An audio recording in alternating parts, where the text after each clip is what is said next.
All right. Hi, everyone. Welcome to the Loshak in the Bag show for November 9th. Sorry, we're a little bit late. I got one of these dope mics that wasn't that dope, right, Jimmy the Bag? You got one of those. Yes, we'll make it dope. We'll make it right. Okay, and how's my audio right now? Because yes, the last show I noticed that it was there was just a ton of echo, and today's show I kind of do want people to be able to hear what I have to say because we got a lot of games we're going to cover, and I'm seeing a lot of picks that I'm not necessarily loving, but liking quite a bit. And in the last show, I had a bunch of leans that I didn't give, but I begged Skee Profit to approve or disapprove of my leans, and my leans did very well in the last show last week, Jimmy the Bag. So I'm feeling pretty. We got a huge slate today, and I'm feeling overall very, very good about the card. So that's why I want everyone to be able to hear what I have to say. How you feeling about today's card, Jimmy the Bag? And how's my audio? I'm excited. Okay? Oh shit, we got some echo going on your I'm very excited about. Yeah, can we? Okay, he's going to work on it. I'm very excited about today's card. It's been a very intense few days here. We had the Breeders' Cup that was hugely intense and got some big scores late to make it just not very, but a profitable weekend. And then I took a couple days off of sports to try to kind of regroup here. We have a sickness in the apartment, so it's been a pretty intense 48 hours, but I upgraded my new operating system on my computer, so my camera's a little different than it usually is, and I'm having trouble fixing it. We have Pete with the sound stuff, so we're a little discombobulated to get this show popped off, but it's an enormously important show. We have the beginning of college basketball and the Cupcake King Maxwell Smart joining us. We have Skee Profit, who's 7-2 plus 4.8 units on our show at minus 110. All four of our NBA experts are plus units on this show while I'm getting destroyed, as you can see by my record up there. But honestly, I expect to bounce back, and I take a lot of heat on social media, because people who don't understand gambling and they'll say, oh, you're down 28.61 ROI, you should just stop, you should quit, you're terrible, you don't know what you're talking about, and things of that nature. But really, you're going to have 450 bets in the NBA season, and I'm 36 bets in. But I take the heat, and there's nothing I say. Yes, I'm off to a bad start. Yes, it's real. Yes, we're honest about it. Yes, it's embarrassing. And there's not much more to say other than that. So I'm very excited about the show. We have so much work to do, and there's some hellos we have to give out to guys in the chat. And there's Wesley Costas in the house. Can rarely watch live to do the work. Thank you so much for the dono, Wesley Costas, and thinking about us. Much love to you, my friend. Very, very cool to get us inspired, which is something our chat always does. Is there some shout-outs that you want to give out before we get rolling, Pete, because we got lots of work to do? Yes. What are those shout-outs? Okay, I'll just take over them then. I'm just looking at all these games. Do I want to give out? Yeah. Are you asking me if I want to give out shout-outs? I'll jump in. Real Deal Prime, Viper NB in the house. Dan Kelly says, I posted in this chat to get on the Bulls team wins over 42.5 and Bulls to win the Central plus 900. Still value on the Bulls to win the Central plus 400 available. And he hedged his Bulls bet today with the Cavs to win the Central at 50-1. Very interesting look. There's JM in the house. Hasn't seen us in 2 years. Yes, we are back together, back in action every Tuesday right here on Pub Sports Radio. There's Henry Dice. Says, surprised you took the Jets, Jimmy, considering the injuries they have. I think they have a healthier squad than the Blues. And the fact that the game is in Winnipeg, there could be some last-minute additions. I expect. Well, we know Connor Hellebuck's back.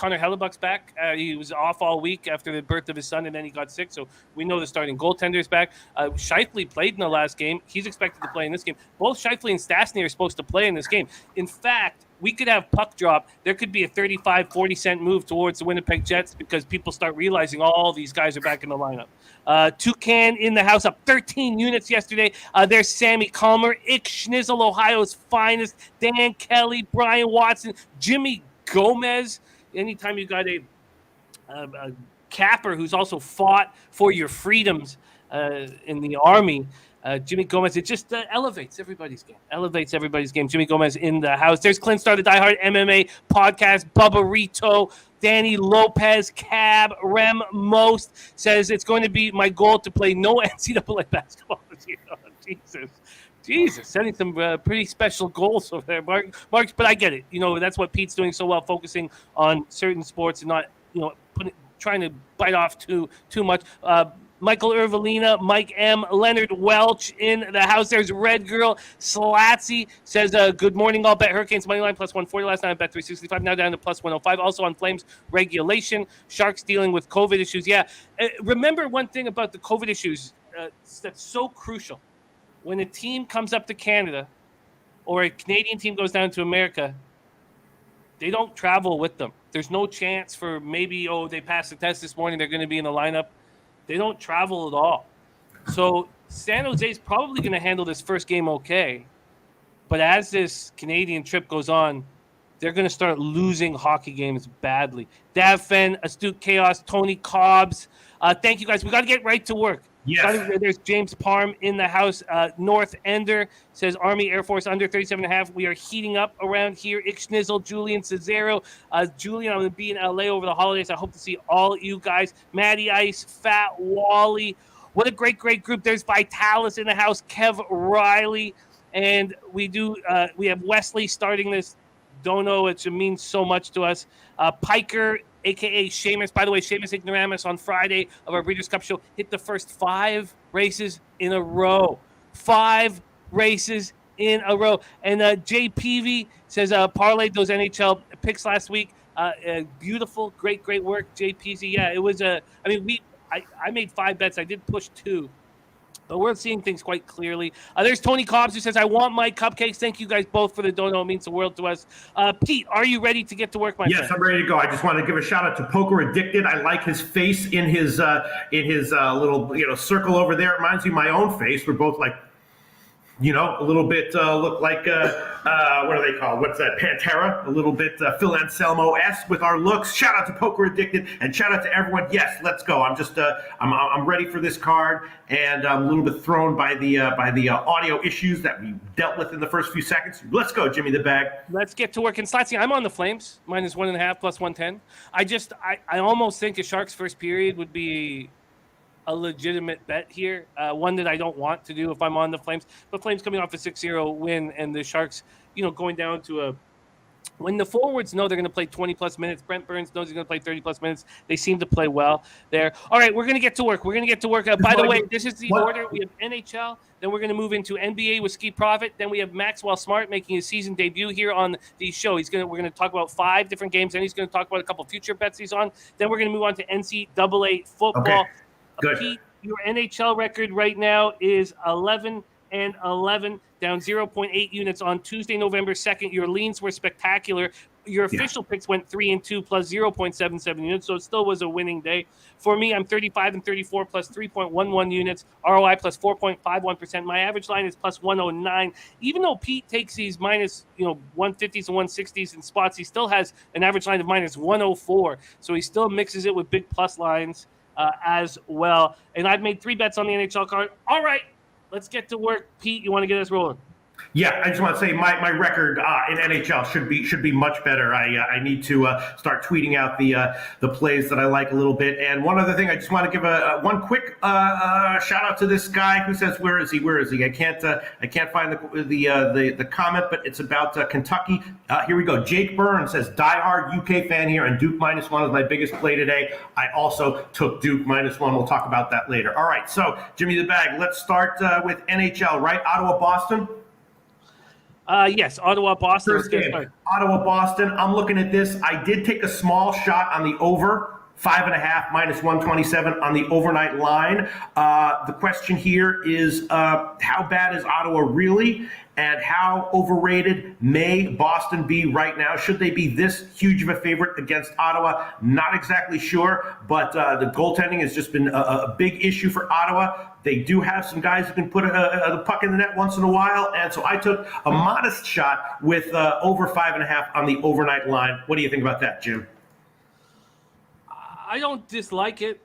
I guess if I had a free play on the total, what would I get right now on that total? 5.5 minus 125 if I was betting it. Yeah, I get it. The issue right now, we'll go over it here, is the Senators' COVID issues. COVID's just wreaking havoc right now with, through all sports. But let's talk about this spot here. I did almost bet the Bruins as a huge favorite last night. And even at minus 280, I was like, you know what, I can't do it. They're now minus 320. So even then, there's been a 40-cent move for the Bruins. Senators 3-7-1, 1-2-1 on the road. Bruins 5-4-0, 4-0 at home. TD Garden in Boston, Massachusetts. Matt Murray, I expect to be in net. We'll go over the spots here, and quickly. North Ender says, I believe you were one of the few winners in NFL public bloodbath. By the way, yeah, I didn't sweep. I swept the board on Ron Mike Richards, but my Tuesday picks went 7-2 from our Tuesday night show.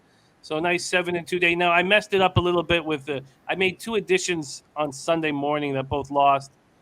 So it was a little disappointing, but a big winning week. And the more of them are coming. Okay, let's go back to work here. Senators, Bruins, TD Garden.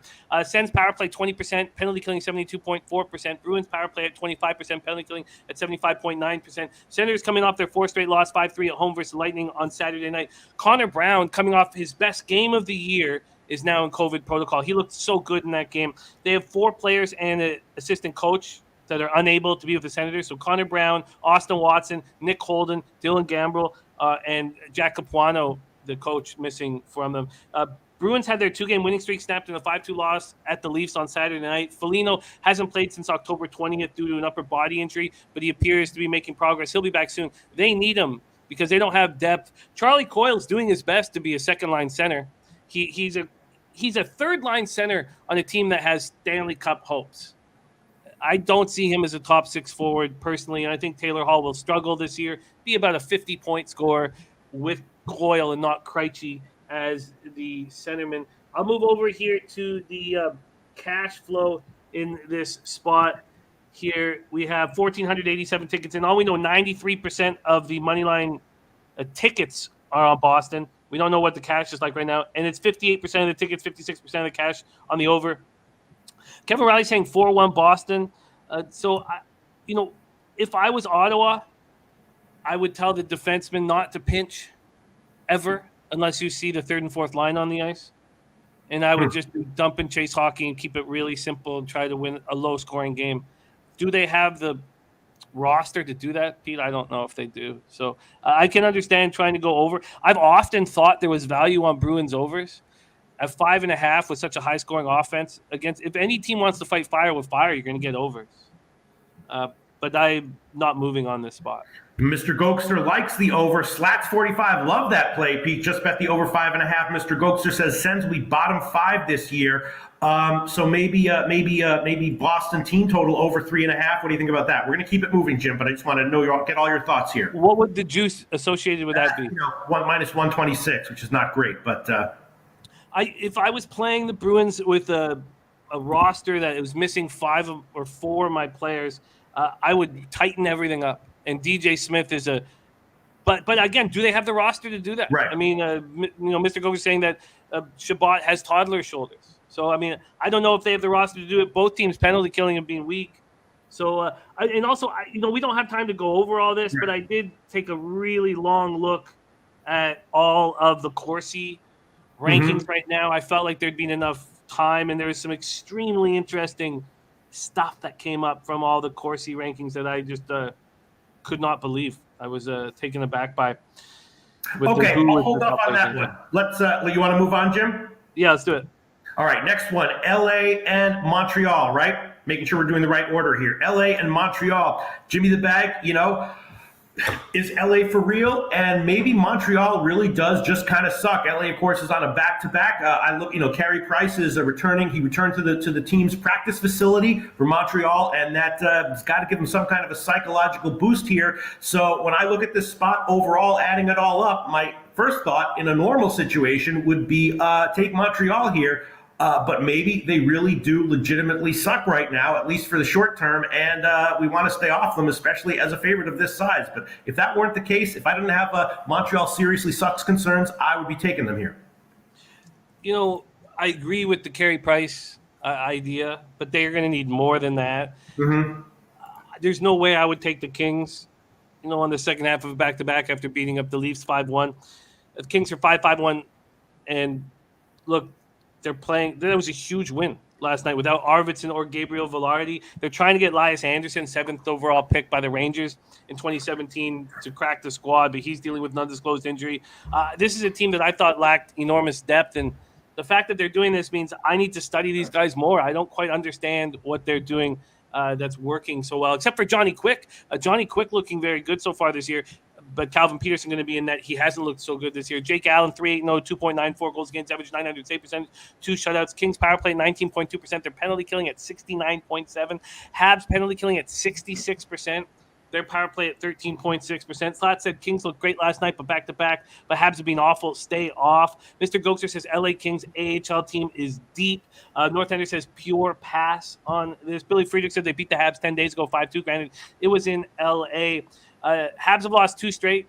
They're coming off, or the 2 straight games at home to the Islanders, 6-2 on Thursday, 5-2 to the Knights on Saturday. Combined score of 11-4. Joel Edmondson has been making progress. They need him back badly. He's a defenseman. Matthew Perreault has an eye injury. Hopefully he'll be back in another week. Jonathan Drouin is listed as day-to-day, and Dominique Ducharme keeps saying over and over again that it's not a concussion. So he got hit in the head, and he's out, and it's not a concussion. And we're talking about a player who had to step away from the team on their big run. So that begs the question, what the hell's going on with Jonathan Drouin? Christian Dvorak is dealing with an undisclosed injury, so he's questionable. He didn't practice yesterday. He did play 21-40 against Vegas. I assume he's good to go, but there's just too many question marks. Mr. Gomes said Peterson going for LA. He's the better of the 2 goalies. He's been the better of the 2 goalies for the last 2 years. Is he the better goalie right now? I don't think so. Personally. All right, that's going to be a pass for me as well. A lot of these early games are the that we're covering here are the games that had no overnight lines. Next one, Florida, New Jersey, right, Jim? Yes. Next game. Or is it Carolina, Tampa Bay? It's Carolina, Tampa. Okay, Carolina, Tampa Bay. Carolina's off a loss. I was thinking that, is Tampa Bay a legitimately quality team this year, but maybe a little bit overvalued, not necessarily game in and game out, but sort of the overvalued, the underperforming results that we saw from them early in the year is something that we can expect to creep up and show its face again when they're facing, top teams, which Carolina obviously is in a good situation off a loss. I was thinking maybe Carolina first period, maybe Carolina team total over, maybe over 5.5 on the overnight line. I did take a shot with Carolina at full game team total over. That's the only one I bet so far. Also thinking Carolina first period. What do you think about that analysis, Jim? I think the analysis makes sense. I mean, you have Brett Pesce and Nino Niederreiter getting closer to returning, but they're not on this road trip. Hurricanes coming off their first loss of the season, 5-2 of Florida. Lightning coming in off their 4th win in 5 games, 5-3 Ottawa on Saturday night. Kucherov off out long term. Sergachev on the 2nd game of his 2-game suspension will be unavailable tonight. I'd be very curious to see what the market move is in this spot. Let me just get over to NHL here quickly. I'm looking at Tampa Bay, right? All right, the first game of the season, you called that one, maybe you forgive it. Then they go on the road against Detroit and they almost lose. And you just look at how they've been playing, right? They blew out Arizona, great. They pounded Ottawa, great, bottom 5 team in the NHL. They pounded Pitt in the revenge game. On the road, they got blown out by Buffalo. They're just a vulnerable team. And now they're playing one of the elite teams in the NHL coming off a loss. I think that Carolina's got to be the play here one way or another, right? I guess so. Mm-hmm. I'll just leave that as a I guess so. We're still getting echo, Pete, if you could help us with that. Yeah. Total is at 5.5. It's now moved to 6 at Pinnacle. I guess so, at a plus line. One of the things that caught my attention when I was reviewing the Corsi numbers last night and over the weekend and today was the 5th highest player in the NHL, the 4th highest centerman. Draisaitl, McKinnon, Zibanejad are the highest, but is Steven Stamkos. Mm-hmm. And he's not usually a Corsi darling, and he's playing as well as I've seen him play in a couple years. Accountable. He's playing so well, and that is caught me a little bit by surprise how good he's playing, especially with Kucherov off. And with Kucherov out, this is going to help them so much, salary cap wise come the end of the year. Carolina power play 25.6%, penalty killing 84.8%. Is Frederick Anderson just going to stay hot all year? I mean, that's what it looks like so far. I find that tricky to believe. Andrei Vasilevsky 5-2 and 2, 2.40, 0.919 save percentage. This is a hugely important game. Uncle Oliver says Hurricanes money line is no other choice today. I agree with that assessment. I agree with the idea that this is Hurricanes or nothing.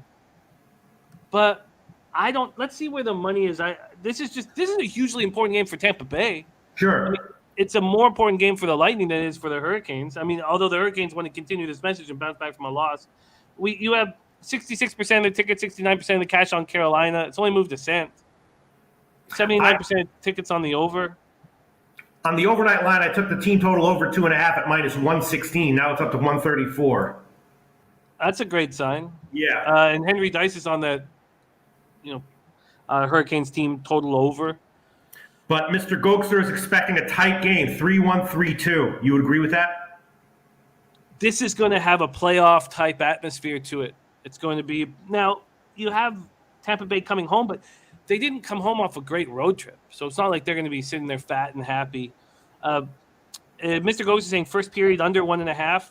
Mm-hmm. I could really see that happening as well. Kev Riley saying Carolina money line is the play. Look, if it's a coin flip and one team is plus 112, I get it. Right.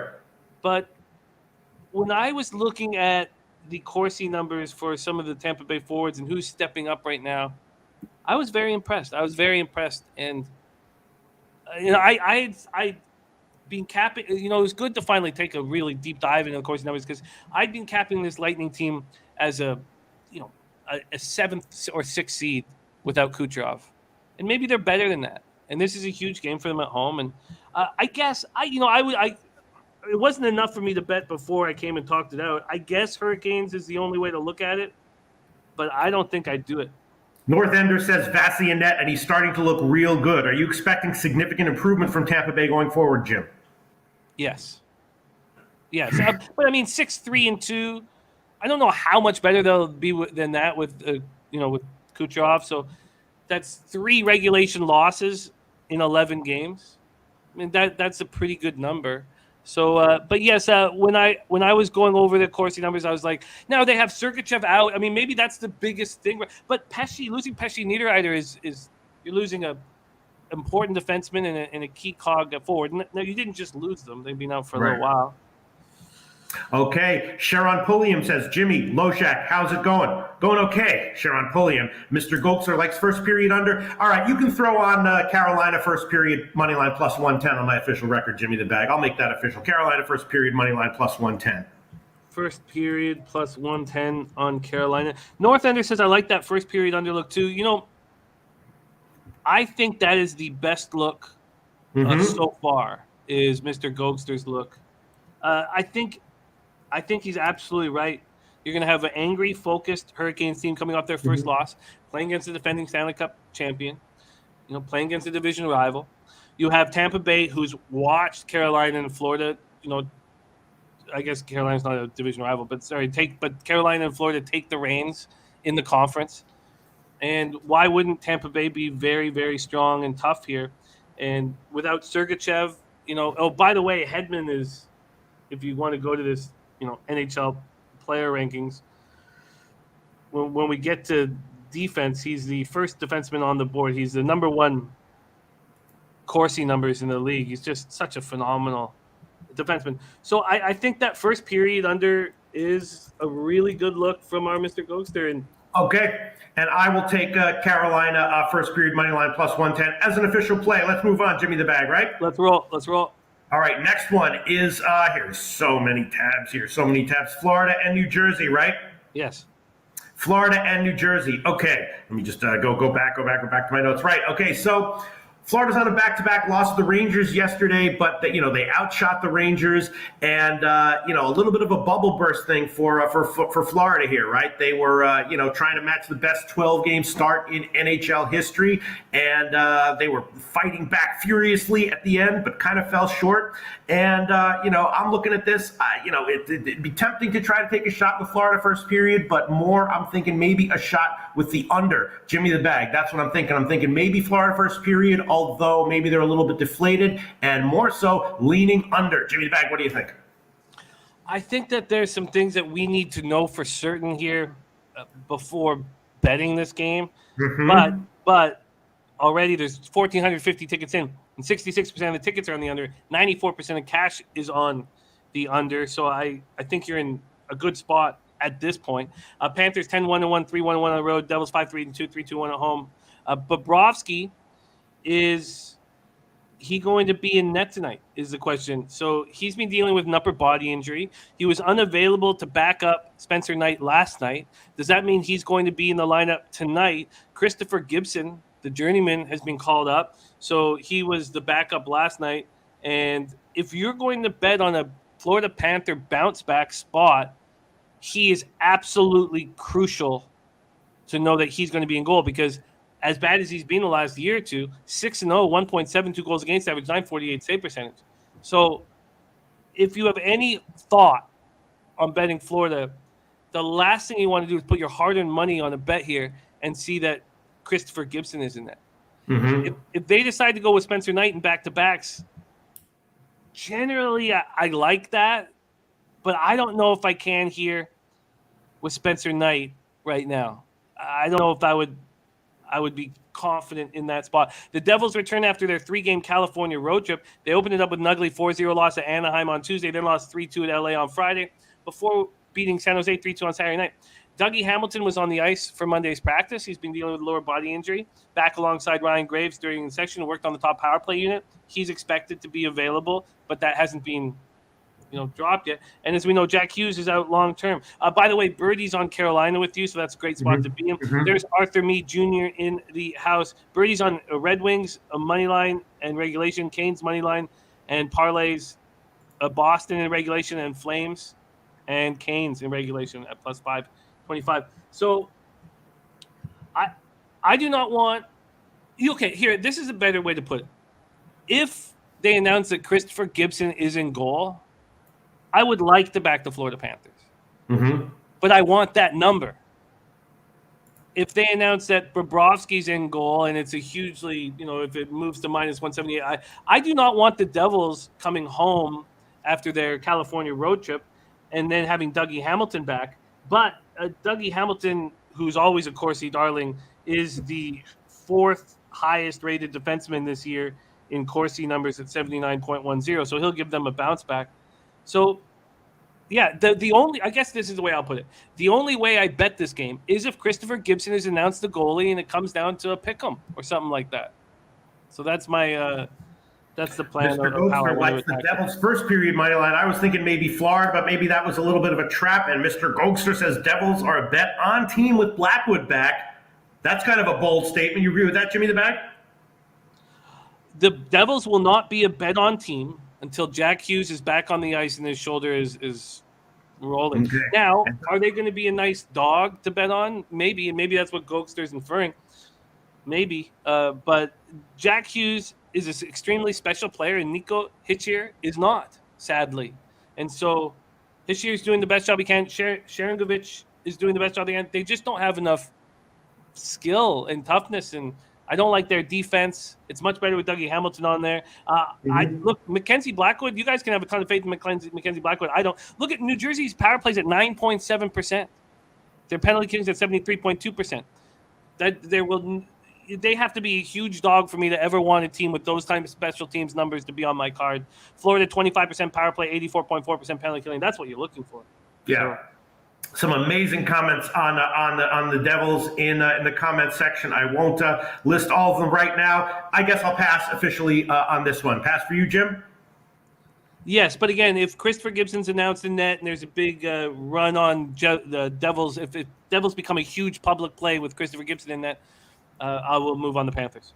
Right. Okay, so now let's move on to Edmonton and Detroit, correct? That's the next one?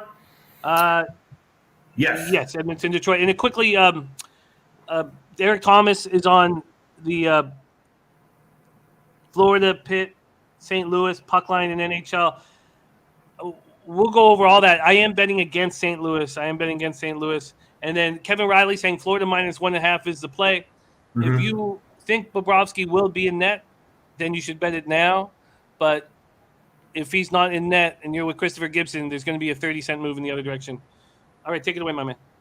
Okay. Another one where I really want to hear the comment section and what Jimmy the Bag has to say about this one. Edmonton and Detroit. Obviously, Edmonton, an extraordinarily impressive offensive team right now. Detroit, though, a sneaky good team, especially when you're getting a big price, right? They've had some nice wins recently, and Larkin is back, right? So I'm not sure if they're going to win here, but I was thinking that maybe the Detroit team total over, instead of taking a shot with that big money line to actually get the win. And maybe it's super obvious, but the over at like 6 -127, although it's gotten bet down a little bit from the overnight line. So that has me scratching a little bit. But I'm thinking that Edmonton is just an offensive juggernaut anywhere they go until further notice. And Detroit can put up a point or two as well. So I was thinking over at 6 at like -130 or so, and maybe the Detroit team total over. I can certainly understand why people would be attracted to Detroit as such a huge home dog, but I definitely haven't pulled the trigger on any of these, Jim. What do you think? Well, Edmonton Oilers, this team is the scariest team that I've seen, right? Since the mid-'80s Oilers. I'm not saying they're the best team in the league because management has done such a shit job of surrounding McDavid and Draisaitl. I don't know, Jose, if we're allowed to play clips from games, but if you could play the goal that McDavid scored to tie it up at 5 against New York with 3 minutes left in the game, it might be the best goal I've ever seen in my life, waiting for guys to come onside twice and then going 1-on-4. It's just so scary. Their power plays at 50%. In the mid-'80s, we had to change the rules on power plays because the Gretzky-led Oilers had a power play around these numbers, and it was unfair. It was deemed unfair to the NHL. But we have huge news coming in. First off, Slatsy saying that Skinner's confirmed in net for the Oilers. Mm-hmm. So that's a huge piece of the puzzle because Mike Smith's very close to returning, but clearly he's not returning here. And Koskinen is loving being the number one guy. A lot of these guys, especially when they start a season, the European guys who aren't really used to playing 55 or 60 games, can, if they know they're the number one guy, they can get off to a great start. That's what Koskinen has done. 7-1-0, 2.54 goals against average, 920 save percentage. My first thought was, Oilers are such a well-rested group. They've not played since Friday night. So, if they're that well-rested, are they going to come out flying in the first period? And I was like, maybe the Red Wings first period. But then I went back and I was like, wait a minute. The Rangers were up 3-0 7 minutes into the game. Yeah. And that's just unacceptable. And that will be told to them over and over and over and over again before they come out. So the idea of taking the Wings first period is no good. Now getting Skinner in for the Oilers is nice. And Nedeljkovic, I'm standing by my breakdown of Nedeljkovic. I think that he has to have character question marks. If Rod Brindamore doesn't think he can lead him to the Stanley Cup after being nominated for the Vezina Trophy, I have no expectations of Nedeljkovic to be a top-flight goaltender personally. There's no steals in life. You don't get these. No one offers you a Vezina goaltender that's 23 years old for a third-round draft pick unless there's something wrong with that goaltender. So Detroit comes in off their second straight win, 5-2 at home versus Vegas. This is a very healthy group. Billy Friedrich says, Jimmy, that's not true. I've said a lot of things, Billy, so if you could expand on what I am lying about, please. Look, Sammy Comer on the Oilers -1. We do have a bet for 5 years. Billy Friedrich said he told me the franchise just didn't think he was a full-time goalie. Exactly, Billy. The Vezina Trophy finalist is not a full-time goalie. Why do you think that is? If you can't connect the dots, I'm not going to bother doing it for you. Here we go. Detroit. Mr. Gokster's rating taping over, yet the total from the overnight line has gotten bet down a little bit. Why would that be? Billy Friedrich, I just couldn't disagree with you more. Oh, okay. Sorry, there's just no way. There's no way. It made me question all the value in the NHL. Look, maybe you're buddies with the guy. Maybe you guys can say all you want about this guy, but there's no way in the world he would have gone for a 3rd-round pick. And don't you think any other team would have been trying to get him off their hands if that was the case? We don't need to ask these questions. The questions are answered when he goes for a 3rd-round pick. There's Maxwell Smart in the house getting ready to rock here. Okay, so back to this spot here. It feels like the over would be the play, but you can't fight fire with fire when McDavid and Draisaitl are on the ice. I mean, they're just too scary. They're just too good. And look at this: you have 53% of the tickets and 86% of cash on the under, and Stuart Skinner in goal. I mean, it's just. Bertie says Oilers struggle in Detroit. Pete, Red Wings moneyline regulation. I would not touch this total unless it was under 4-1 Red Wings here. What do you think about that? Red Wings 4-1. You think that the Red Wings are a great bet at plus 160 or wherever they are? I love the bet, but I would need a higher risk reward if I was going to back the Red Wings. Look, the Oilers are 9-1 and they're 3-0 on the road, and they're just. And I don't mean to be a little bitchy here, Billy, my guy. It's been a rough 36 hours, 48 hours here. Wife is sick, kids are sick, taking care of everything, trying to cap all this shit, and I'm fucking a little testy here, and I apologize. But look, I'm a little testy too, Jimmy the Bag. You know what I'm going to do? What are you going to do? Detroit. Team total over 2.5 minus 136. Let's make that official. Detroit, team total over 2.5 minus 136. How about that? Okay, I'm going to put your Detroit team total over here. Red Wings over. Those are all pinnacle lines, by the way. Every line I quoted. What was the juice? Minus 136. Okay, we're going to play this goal without sound on. It's just unbelievably spectacular. Thank you, Jose. Trying to get on side, waiting for his players to get on side again, waiting again. That's with 3 minutes left in the game. Man. 1-on-4. Could you play it one more time, Jose? Play one more time. It's that breathtaking. It's just, I mean, but words can't do anything justice there. It's the most beautiful thing that anyone will ever see on the ice, I guess. So he's waiting for his players to get on side. Waiting for them to get on side. Waiting. And just 1-on-4. Wow. Yeah. I mean, Jansen says Gretzky, it's faster than anything Gretzky ever did. Look, I'm not saying McDavid's better than Gretzky. I'm just saying that speed, that explosiveness, it's better than anything Gretzky ever did. It just stops. Okay, we got to keep rolling. We got too much to do here, but it's the finest thing I've ever seen, probably. On the, if anything, it probably makes you think of the way Bobby Orr would blow past defenders, really. But it's faster than anything Gretzky ever did. Unbelievable. Right, playing that clip would be worth getting a copyright strike on the channel, I think. But okay, so I took Detroit team total over 2.5 minus 136. You got it, Jim? Yes, Detroit team total over 2.5 minus 136. Let's roll. All right, let's move on. Next one, St. Louis, Winnipeg. Right? Is that where we're going? Yes. St. Louis, Winnipeg. Now, I was thinking here. I know that Scheifele and Stastny were had some. They left the game against the Islanders, but they haven't been ruled out. They're supposedly going to play, and I know that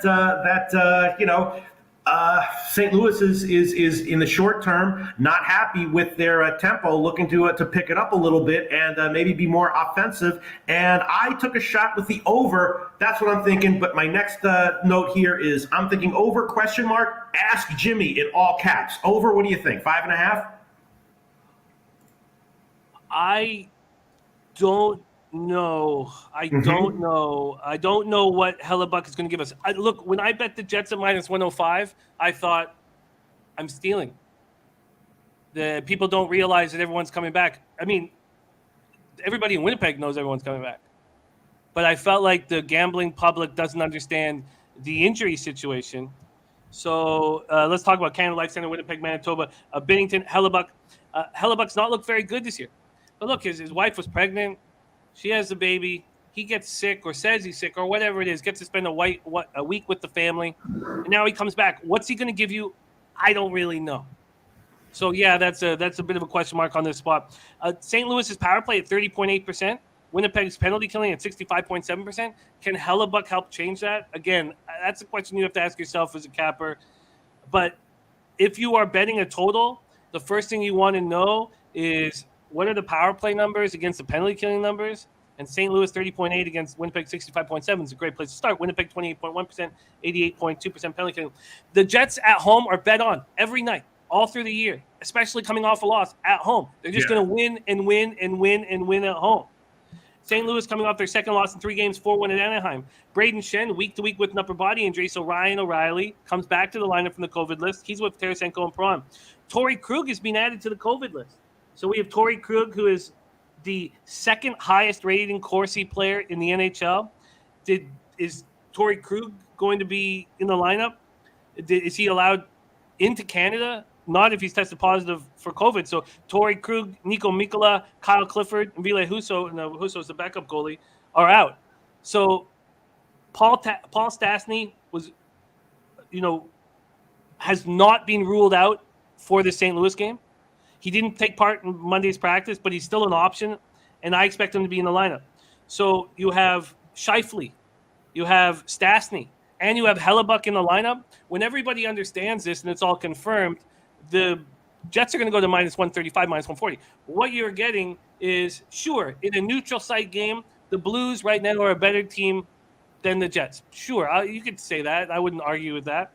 But you take out the second highest rating Corsi player in the NHL, and then you take out, Braden Shen, who's a top 6 forward, and then you take out Kyle Clifford, who's, gives you added toughness, and then the Jets get back these players. Well, then it's a no-brainer, and I got minus 105. It's now minus 115, and this is going to become minus 130 or minus 135 in my. Lot of great comments. Let me just read all of them. Is that okay, Jimmy the Bag? Please do. Okay, first of all, I'll give you an official pick that you can write down while I'm doing it. Winnipeg Jets team total over 2.5 minus 140. Winnipeg Jets team total over 2.5 minus 140. That's an official pick, Jimmy the Bag. You approve of that, right? Yeah, I mean, it's juicy. It's juicy, but do I think they're going to score over 2.5 goals? Yes, I do. Okay. Curiously, Mr. Gokster says 10-foot pole game, and that's right below Henry Dice saying I'm on the Blues, and that's right below Kevin Riley saying total goals scored 5. St. Louis is the play. So a lot of people kind of liking St. Louis, and even our man, Mr. Gokster, expressing fear of the game, which is interesting. I think that I understand expressing fear because what's Hellebuck going to do when he comes back? But right. I just need everybody who's on the Blues to realize that they're on the road. They're missing 5 players against one of the toughest places to play in the league with a team that's going to have Stastny, Scheifele, and Hellebuck in the lineup. If that is the case, so it's moved 15 cents already in Bet365, it's going to move another 20 cents. So if you do want the Blues missing all of these players, there's nothing wrong with that. Go with your gut as a capper, but fucking wait. I hear you. Because you'll get a much better line because everybody's going to be on the Jets. Jacqueline Foster says, Loshak, what's up?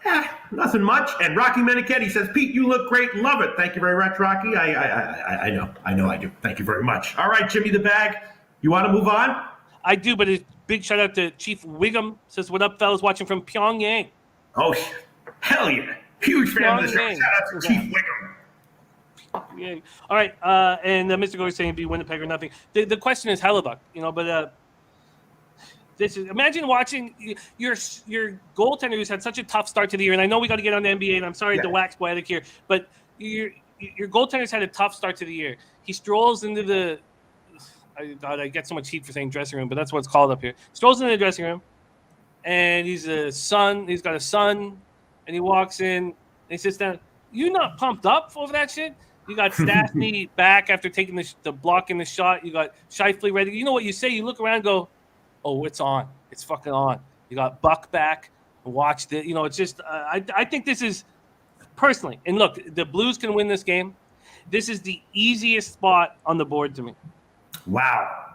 All right. So I'm on Winnipeg team total over, and Jimmy the Bag is just on Winnipeg money line, right?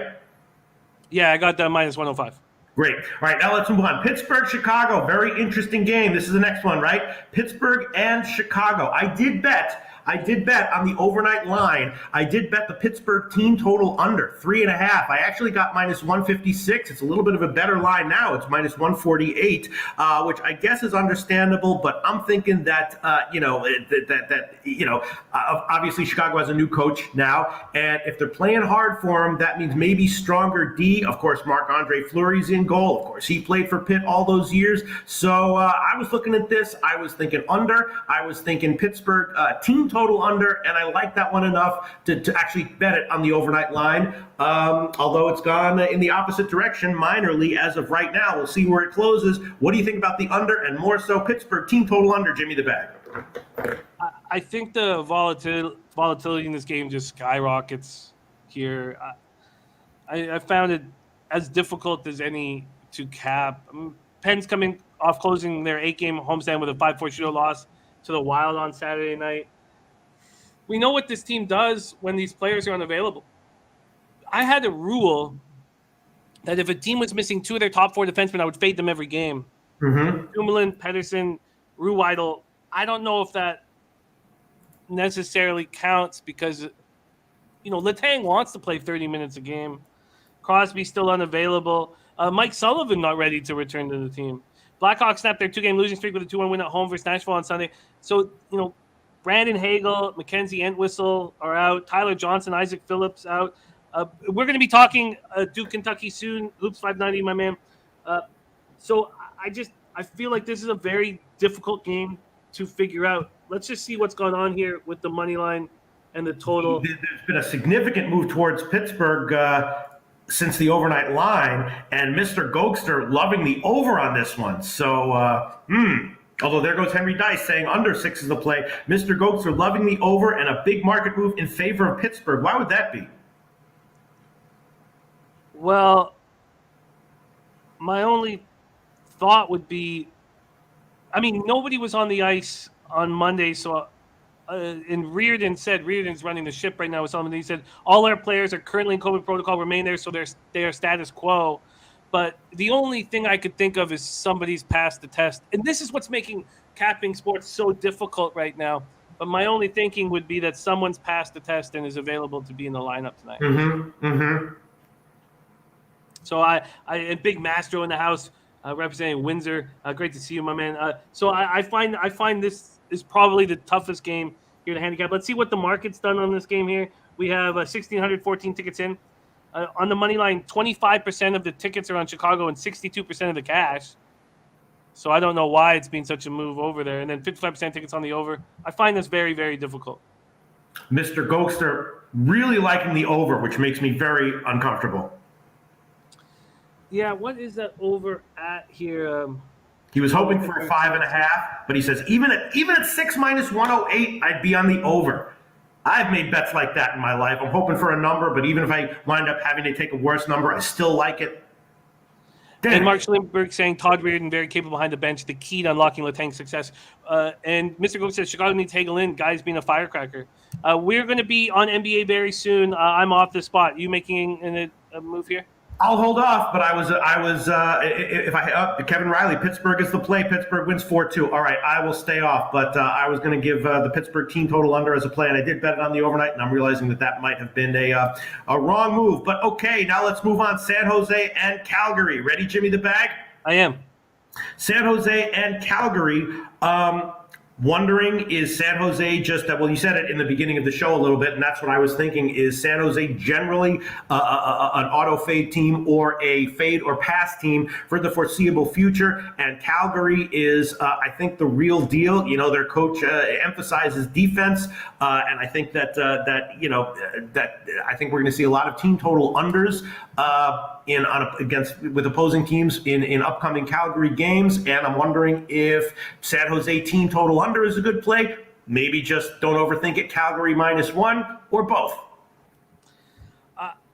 I didn't want to back the Flames after beating up on the Rangers 6-0, and I didn't plan on doing it, but I felt like I just had to do it here. San Jose coming in off their second straight loss, 3-2 to the Devils on Saturday night. So Timo Meier, you have Meier, you have Kevin LeBanc, Eric Carlson, Jacob Middleton, Matt Nieto, Radim Semek, Mark-Edward Vlasic are all not coming to Canada. They're the Canadian portion of this road trip.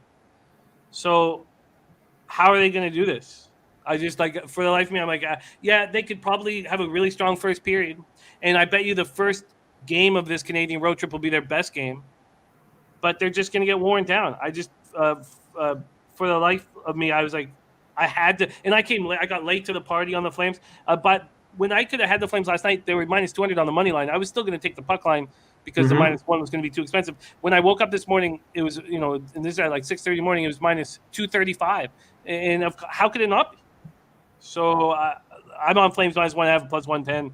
And I fear that San Jose will win the first period. But I don't see how anyone could. It just sucks. It's like you got these teams in the Sharks and Blues where you have to remember that when these teams come to Canada, if anyone is possibly out with COVID, they're not coming on the trip. They're not going to make it over the border.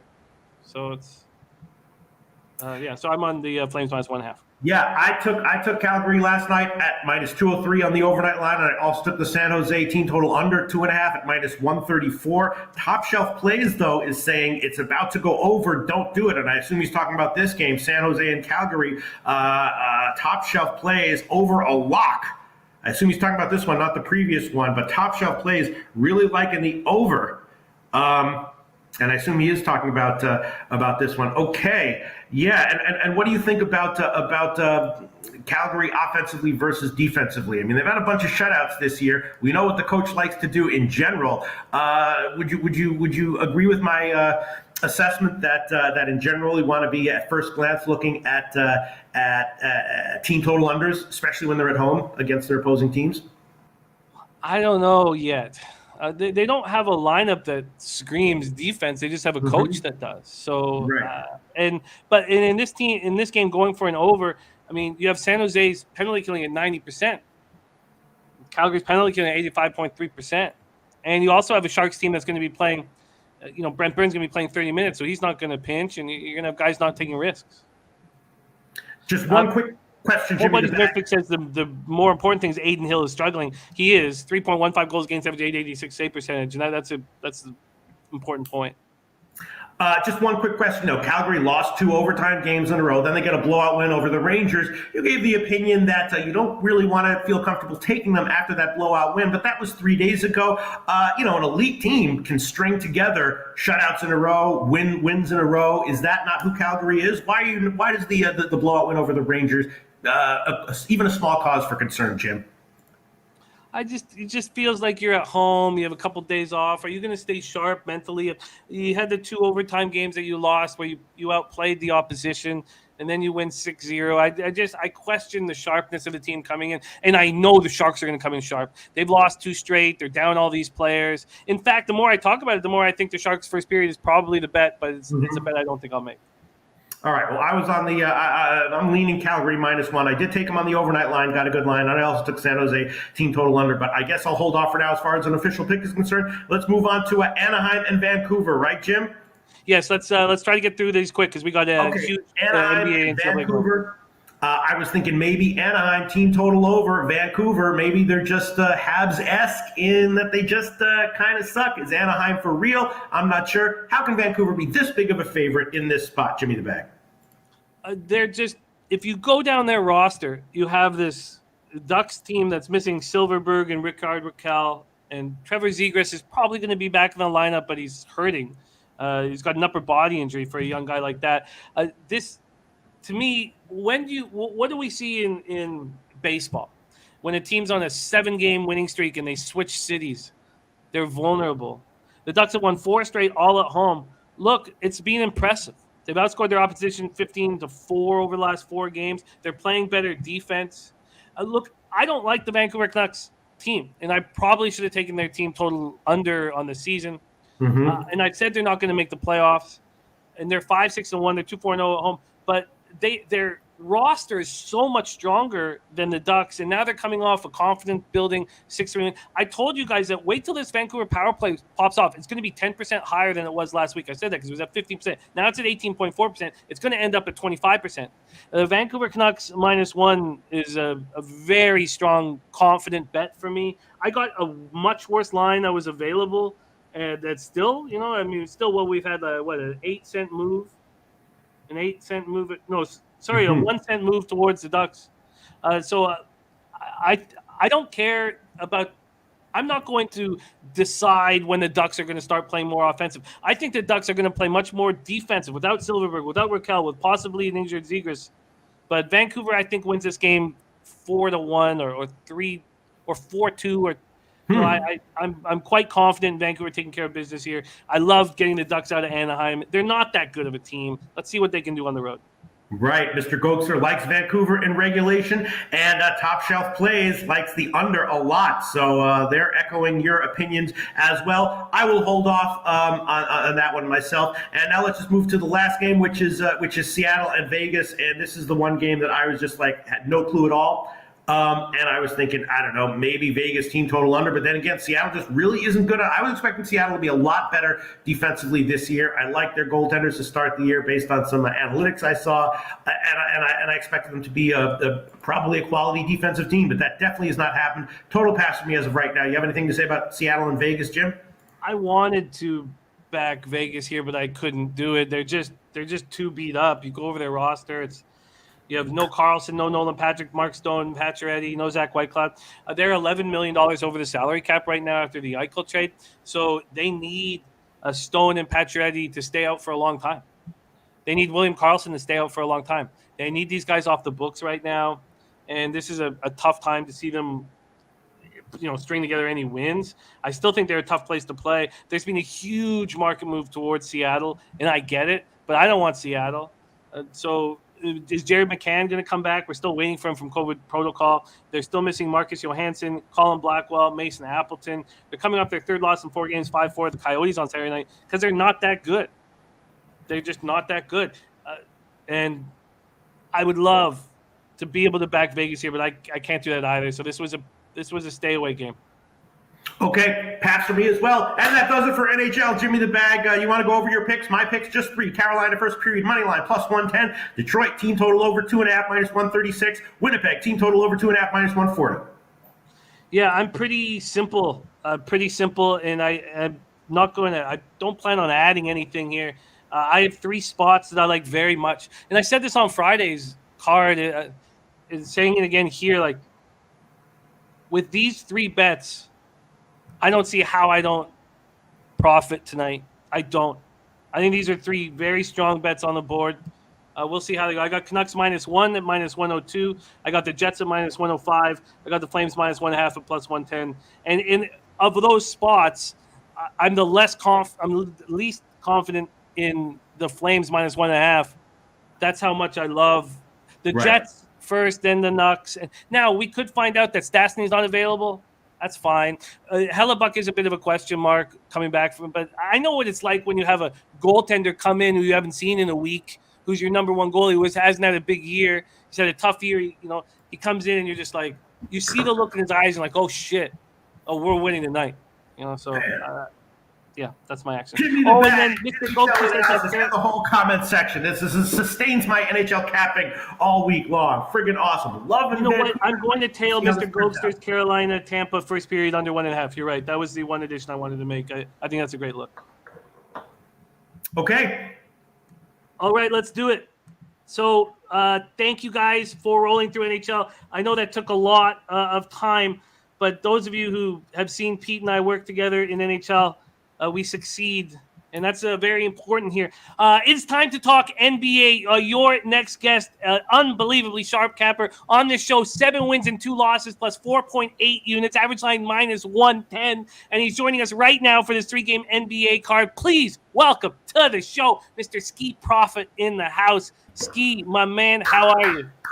I'm doing well. It's good to be back with you guys. How we doing as a show? Like all the cappers, I know, like we had a record, so I know how much wiggle room I have today. It is an extremely, extremely strong record. 29 wins and 14 losses right Nice. now, and Damn.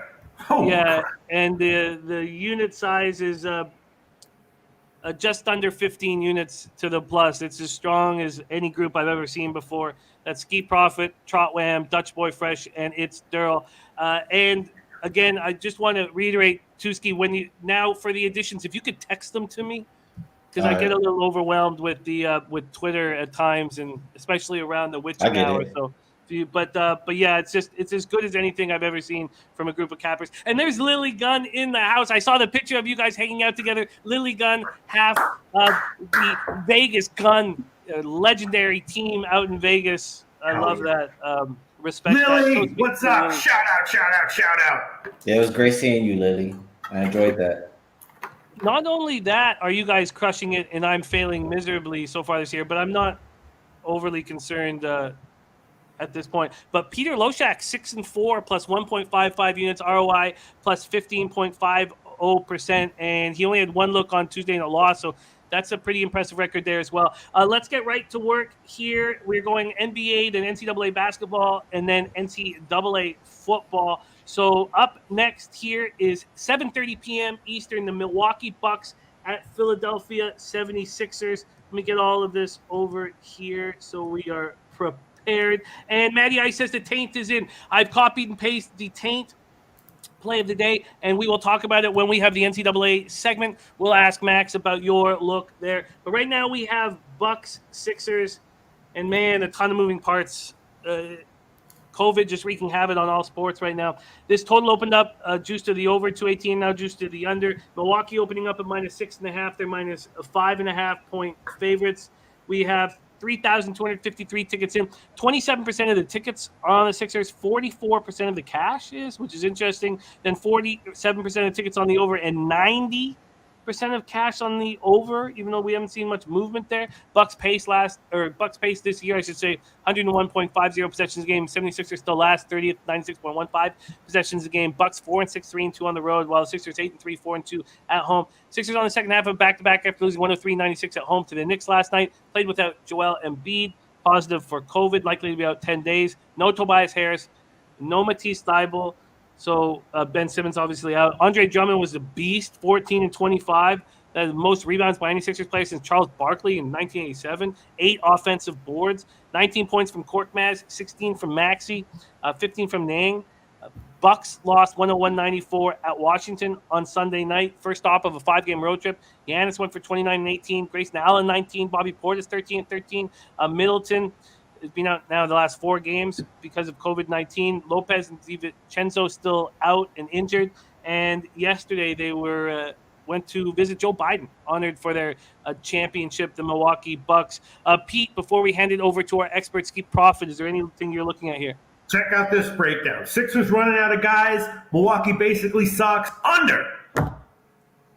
All right. Okay. No, maybe Philly team total under. Maybe Philly team total under. These guys can't score. Under. Keep it simple. I understand that. Hey, I'm kind of thinking the same way as you a little bit here, Pete. But Jimmy, you said everybody, or at least all the money is coming in on the over, right? Interestingly enough, that seems to be the case here. 47% of the tickets, 90% of the cash.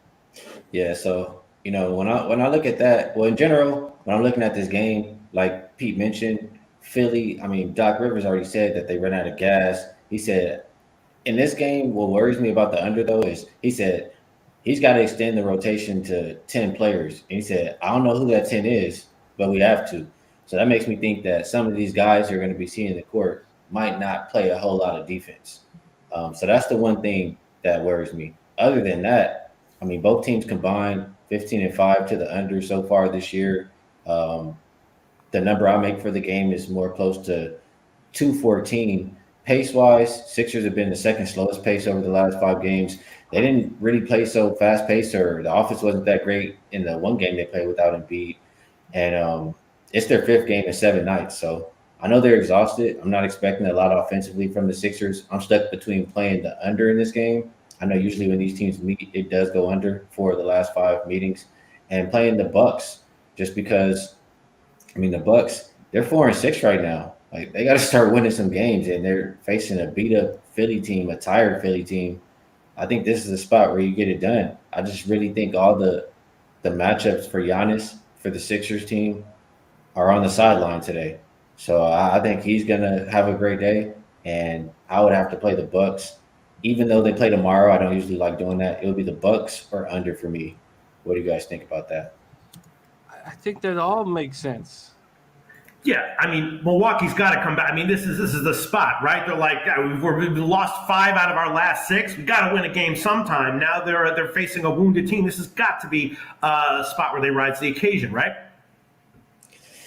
That's how I'm feeling.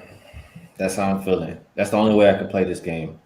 I don't want to mess up that shiny record if I haven't betted myself yet, but that's what I'm thinking here.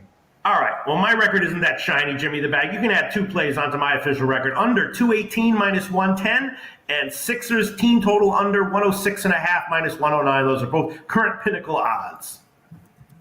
Sixers team total. What was that number? 106.5 minus 109. You know, how is Andre Drummond 28 years old? Doesn't feel like he's 30, 36, 37 out there. Like I immediately was like, how is Drummond going to handle the second half of a back-to-back having 25 boards? The guy's still a young man. I can't comprehend his age at this point. It feels like he's old. Why does Drummond not succeed? Why did he not succeed in LA? Why does he need to be the man to put up these monster numbers? Why does he struggle coming off the bench? Can you give me a little Andre Drummond breakdown right here? And if you expect him to show out again 2 days the following night? I'm not a big Andre Drummond fan, so I'm not going to come over here and cap and act like he's going to be great in this game. The only thing I can say is Milwaukee's still missing some of their big men, but I mean, Giannis, he's going to take advantage of Drummond if he's a center too. So I don't think Drummond is going to be a big difference maker in this game. Is it possible that the Bucks try to run the Sixers into the ground, or they won't? That's do what that I would do. The first half of a back-to-back. That's what I would think, but that's the problem, Jimmy. Will they do it for 48 minutes? So I mean, you're stuck between you want to play the full game because the Sixers are tired, and how much are the Bucks going to care to really run it up in this game because they play tomorrow? That's my hesitation. So I guess maybe I like the under the most, just like Pete put up there. But I need to think about it a little more. I need to know who these 10 guys are they're going to play. Yeah, I need to just make sure it's going to be some kind of defense in there. Right. Well, I think both these looks make a ton of sense. And one thing I haven't been doing, as you can tell by my record, is tailing. Mm-hmm. And maybe this is the spot to do that. What's Nufflush saying? You know Bucks what? first half, low-hanging fruit. I'm gonna just roll with it here, Jimmy. I like the under. I agree. I just see a scenario where I don't see a lot of offense out there for Philly. Most of their starters are missing, and the Bucks, I don't know how much they care to really run it up when they play tomorrow. So both teams been trending towards the under. I like under 218. All right, Skee moving on the under here. Skee moving on the under 218. Okay, before, just give me the idea. Why would the market go from 6.5 to 5.5 here? Why would money be coming in on the Sixers? Just give me the idea from someone who's backing the Sixers in this spot. The Bucks play tomorrow. That's the only thing I can think of here, Jimmy. That's the only reason I wouldn't like the Bucks. The Bucks play tomorrow. The Bucks are 4-6. The Sixers are 8-3. I mean, people probably just look at the record and see that they play tomorrow and maybe like the other side. You know, sharps, Jimmy, like to take those stinky teams anyway when it's a plus number. They'll take the Browns when they used to be winning one game a year all year long. So I don't know. That's all I can think of. And you like the Bucks under 218 better than Pete Sixers team total under? I would just put both teams in it just because I think I think there's reasons for the Bucks not to put up that many points too, and they're the favorites, so their team total will be higher than the Sixers. I just like the full game team total. I mean, the full game total. All right, that was great. Great breakdown, you guys. I have to jump with you guys. Let's move on to Hawks, Jazz, Vivint Arena, Salt Lake City, Utah. Hawks pace so far this year, 13th, 100.14. Jazz, 21st, 98.65. Hawks, Jazz, both on the second half of back. Oh, no, sorry. Jazz are on the third game in 4 nights. My fault. They lost at Orlando Sunday night. That was the second half of their back-to-back. Let's take a look at what's going on here. We have Jazz opening up as 8-point favorites. This total under 22.5 initially is now moved to the over 22.5. When we go over to the cash flow here, we have 3,845 tickets in. 33% of the tickets and 53% of the cash on the spread on Atlanta. I agree with that. 61% of the tickets on the over, 43% of cash on the over. Trey said all the right things after that loss last night, 127-113 at Golden State. Hawks have now dropped 4 straight. He's cool and calm. He knows what happened last year. Same sort of situation. And Jazz have a rest advantage. They didn't have Conley in that loss on Sunday. They're not playing. I guess why would I say? I mean, they're 7-3. They're playing fine. Hawks, Jazz, Pistol Pete, Loshak. Is there anything you want to touch on before we hand it over to Skee? The super, super obvious way to go here, which is sometimes the right way to go. And it's important to be able to recognize when those are those times, and you don't want to, overthink yourself. Is just the Hawks, maybe is Utah minus the points, and maybe the Utah team total over. It just seems like the Hawks are a little bit of a lost team right now, and this does not seem like a good get right spot for them. And Utah's coming back. They've lost a few in a row. They can get a double-digit win over Atlanta. They did that a few games ago. Maybe it's too obvious, but it seems like Utah and maybe the Utah team total over are good plays despite being super obvious. What do you think, Skee? I think that Atlanta's had a really tough schedule so far to start this season.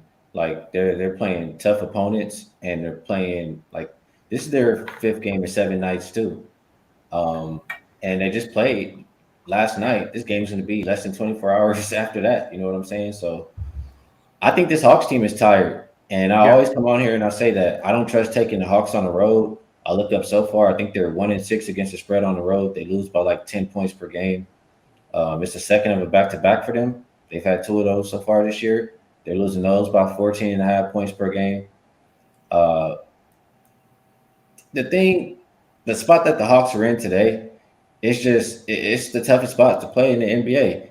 5 games in 7 nights, but you're on a road back to back. That road back to back is the toughest spot. And you look at that this season versus teams that are off of a loss that should want to bounce back. Those teams that are bouncing back versus these teams like Atlanta are 10-1 straight up, 8-3 against the spread. I would say to fade Atlanta to play the Utah Jazz. And I look at a little bit further when one of those teams is a good team, like a 55% win team or better, like the Utah Jazz, that record becomes 33-22 against the spread for the Jazz. And so I'm going to go ahead and fade Atlanta here. I look a little bit more at the Jazz, Jimmy. I get why you say they're not playing good. They say that, I'm looking at the game and they're not getting back in transition. They're just jogging back. Like they're not even really trying. You know what I'm saying? So I listened to the coach talk after the game. He's saying that he's frustrated. He says people are getting these type of advantages because we don't get on to the next play. Basically, they're complaining to the refs, So listen to him. Then I listen to Donovan Mitchell. Let me look at his quote here. He says, in order for us to be the team we want to be, we've got to be able to do that. We've got to get back. We didn't make that a priority, and now 2 losses in a row. So you have a rested Jazz team off 2 losses that's winning games by an average of 9 points per game here, versus a tired Atlanta Hawks team that can't win, can't cover on the road. Give me the Jazz minus the 8 points. Everyone's on the Jazz in the comments section. Doesn't bother me if the whole world is on the Jazz. It's just a terrible spot for Atlanta. That's a confident capper right there. Jazz minus 8 and minus 109 for Skee. What do you think, Pistol? Yeah, I'm an inch away. I mean, it seems so obvious. In Utah's last two losses, nothing concerns you. The Florida games, just like, okay, a couple of tough games, they lost, whatever. It Nothing did. concerning. It did concern me that they weren't getting back in transition, but David got called out on it. The coach seemed really frustrated, and then you heard the star player follow up and mention it. So I think they're going to correct it, and I think they're going to show that tonight. Yeah. It's a classic, like Skee was talking about, with the Browns. This is a classic sharp move here. 53% of the cash is on the Hawks at +8, and you have no interest on this total at all, Skee? If I had to play the total, I'll probably pick under. I think the way the Jazz have been winning their games so far this year, I mean, they haven't been that same Jazz team from last year, like shooting the lights out the gym. You know what I'm saying? I think they're bottom 5 in 3-point percentage, but they're top 5 defending the three. So if you can do that and you're getting back in transition and stopping those easy baskets, and Jazz already play at the bottom 5 pace in the league's last 5 games, you know what I'm saying? So that sounds like an under game to me. I remember, I just talking about the Jazz. I remember that game that we covered, the Denver game, the great game that you liked, the Jazz minus the points. Trotwam also said he loved the over in that one, and of course that was totally accurate. And that game soared way over. And their next home game, which is like a week later against Sacramento, also soared over. What's your read on Utah at home? Are they an over team at home, or are those like kind of anomalies? Those two games? Well, I think it's an anomaly. They've gone under 7 of their 10 games so far this year. They're under 5 of their last 7. Like I said, until they start to shoot the three better, they're not going to go over the total. And they've kind of went back and forth between what kind of team they want to be. Do they want to be this team that plays up tempo and plays fast and shoots a lot of threes, or do they want to play slow? And right now they're playing slow. So Right. I think they'll continue until they change that. And for the Atlanta side, they haven't been playing much defense. I don't really trust their defense in this game. It's more of a play of the Jazz are going to dominate. The Jazz are going to play at their pace, which is bottom 5 the last 5 games, and they're going to be solid defensively the whole entire game. All right, Jimmy the Bag, you can add another pick for me. Atlanta, team total under 106.5 plus 100 current line at Pinnacle. Make that official, Jimmy the Bag. Write it down on my record. Hawks, team total under, was that 106.5? 106.5 plus 100 current line at Pinnacle. Whew. Okay, gives me a lot to think about here. I think I'm going to be tailing Skee on this Jazz -8 spot. I told myself before I came in today, just reviewing my numbers, to only bet sides for a little while I'm in a funk. But very, very interesting. Okay, let's move on. We got spreadsheet plays of the day from Rod Crawford in Florida Panthers and Western Michigan, a very angry Western Michigan Bronco squad. Let's pop that here for Ron Crawford, and I'll put that right under the Taint play of the day in NCAA basketball. Okay, let's roll. I got nervous. I was like, am I talking about that game? I don't have a clue what's going on. No, we're good. All right, we got Skee Profit joining us here. 10 p.m. Eastern. Portland Trailblazers 5-5, 0-4 on the road. LA Clippers 5-4, 3-2 at home. Staples Center in Los Angeles, California. Blazers playing 10th in pace at 101.05 possessions a game so far this year. Clippers 6th at 102.22 possessions a game. We move over to the market here. Clippers open up as 3.5-point favorites. They're now 3 across the board. This total opens up at 221. And it was juiced to the over, now slightly juiced to the under, but all the other books have moved to 220.5 except for Penny at this point. Eric Thomas, the Taint play of the day, and I'm sorry, I know you asked that again. We're going to go over it, but it's South Dakota State -10.5. Willax, Maxwell Smart making his season debut on the show here in a few short minutes. When we go over to the cash side of things, we have 3,568 tickets in.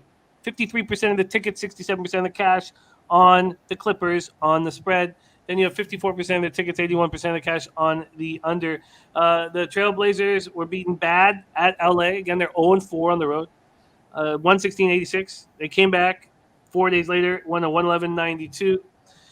And the Blazers are coming off a win on Saturday, 105-90 at home.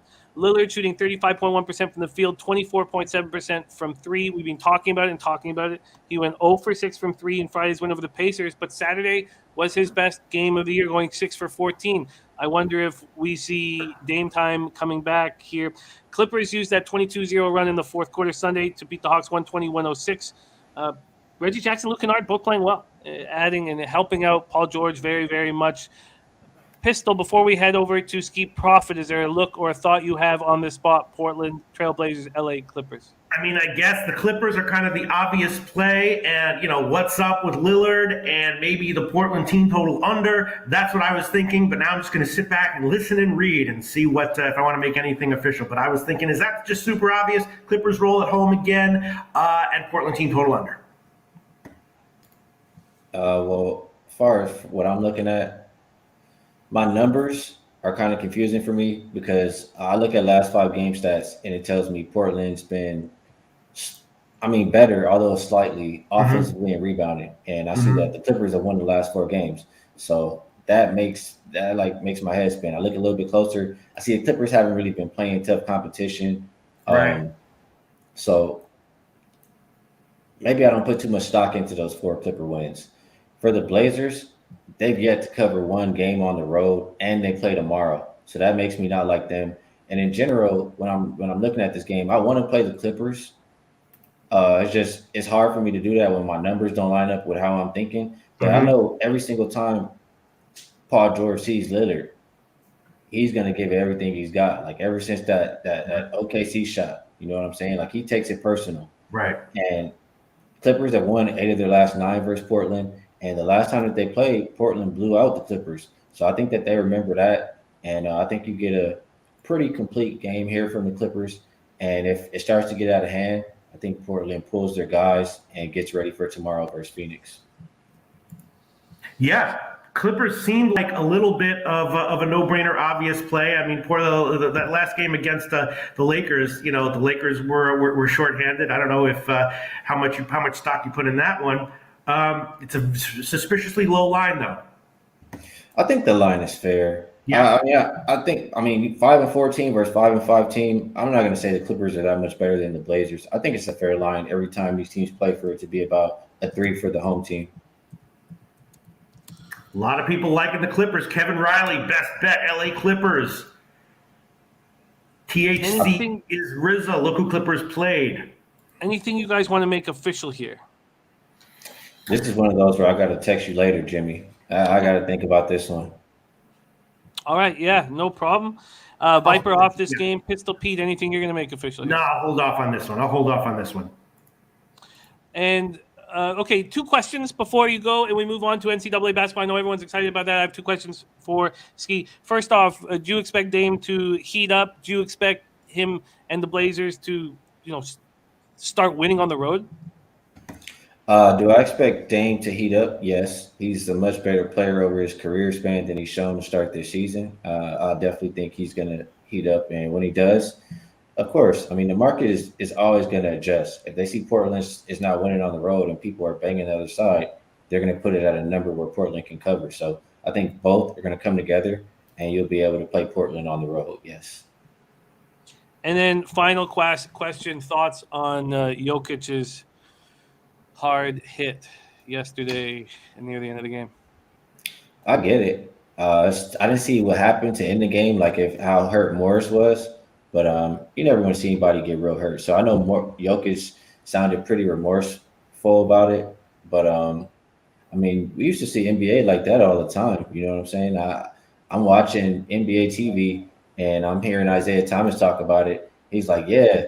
And he's talking about the Steph Curry game. He said, if Steph is dropping 50 on me, I'll drop him like Jokic. So it's not stuff that I haven't seen, but we never want to see anybody get really hurt. Yeah, I found it, I wish the shoulder was in the chest and not the back. That's the only thing. Yeah, I wish it was looking. Yeah. The shoulder in the back. I get it. That's it. So I do have a problem with it. Look, I want to go back to 80s basketball. And I know that there was shots in the back in the 80s and all that stuff, but I wish he had looked him in the eyes and hit him in the chest like a fucking man. I'm with you on that. Ray Sharp 27 says Paul George points and rebounds 35.5 minus 114. I assume he means over. You know what? Why you mentioned that? Yeah, I think Paul George is a play on today. I think that's a good play. But you could also probably look at his 3-pointers. Portland's bottom 5 defending the 3 so far this year. And like I said, Paul George take it personal. He shoots like close to 10 threes a game, I think. So I think he's a good person to play on today. That might be the best way to play this game, regardless of what the total does or what happens with the fluky stuff with the sides or the halves. Just Paul George to have a good game. Player props. Points and rebounds over 35.5 minus 114. Not bad. Well, I will wait to hear if you want to add that, Pete, and we will wait to hear what Skee Profit, if he wants to make any additions. Again, a review of action here. Skee is on the under 218 at minus 110, and that's it for the Bucks Sixers, while Pete is on the under 218 with them, but Pete's also on the Sixers team total under 106.5. Then Skee moves over to the Jazz minus 8 and minus 109, while Pete is on the Atlanta Hawks team total under 106.5 at plus 100. No moves at this point in Portland, LA Clippers. Again, both these guys looking good on the show. Pete 6-4 plus 1.55 units, ROI plus 15.50%. And Skee Profit leading the way here, 7-2 plus 4.8 units, average line minus 110. In fact, actually, Trotwam has moved 0.15 units ahead of you. That's very, very tight. Very, very tight up there in the winner's circle that Skee and Trot have provided for us. Love it. Yeah, it's exciting. You guys are 14-4, just under 10 plus units already. It's incredible. You guys are doing incredible. Skee, thank you so much for sharing your hard work and insights. God damn, I wish I was with you guys on Sunday at Westgate, having drinks with you guys. I was so happy you were there with Lily and Nutflush Allen. You've always done such a great job at keeping this family growing and supporting everybody hanging out together. It means so much to Pete and I. And you're a great guy, great capper, and someone I look up to with your analysis and just as a man. So thank you for making that special for all those guys. Tease in Vegas right now, hanging with you guys. Put a huge, huge smile on my face. Any last words here, Pete, to our man Skee Profit? Hell yeah, Skee Profit. See you next Tuesday. Well, I appreciate the kind words, fellas. It's always great being here, and we learn from the best, man. Try to be like you guys. So until next time, everybody have a good day and good luck. There he is, Skee Profit in the house. It is now time. I could give a nice intro for your next guest, but let's hear what Sharpie has to say. He says, I'm here for the best NCAA capper to ever grace the syrup-sipping lands of the North. Respect to the man who showed me how to fuck with my eyes open. That's the only way to do it. Look at that. It is such an honor for us to bring on your next guest, the star of our NCAA content here at Pub Sports Radio, and a capper that I absolutely love working with, who fucks with his eyes open. Making his season debut right now, please welcome to the show, Maxwell Smart in the house. Maxie, baby. Your time has come. And Max, you're muted to start this off too, baby. Let's go. Yo, it is UConn time, Jim. I am so glad to be here with you and Pete. This is bringing back memories from fucking SBR. Screw them, but I love you guys. And yes, I'm back. I'm back like cook crack, the habit that you just can't get rid of. And it's college basketball season. We're going to fuck with our eyes open, and we're going to eat all the $12 cupcakes our non-diabetes bodies can handle. All right. He's ready to fire. Now, we're not entirely sure how we are going to utilize Maxwell Smart here on the show. In the past, I've wanted Max to talk about as many games as possible. And we may go into that moving forward. And again, it'll be what the audience wants. I want Max on the that's a dangerous thing to offer, Jimmy the Bag. As many games as possible? Okay, how about 212? That's how many games are on the card. That's how many we're going to talk about.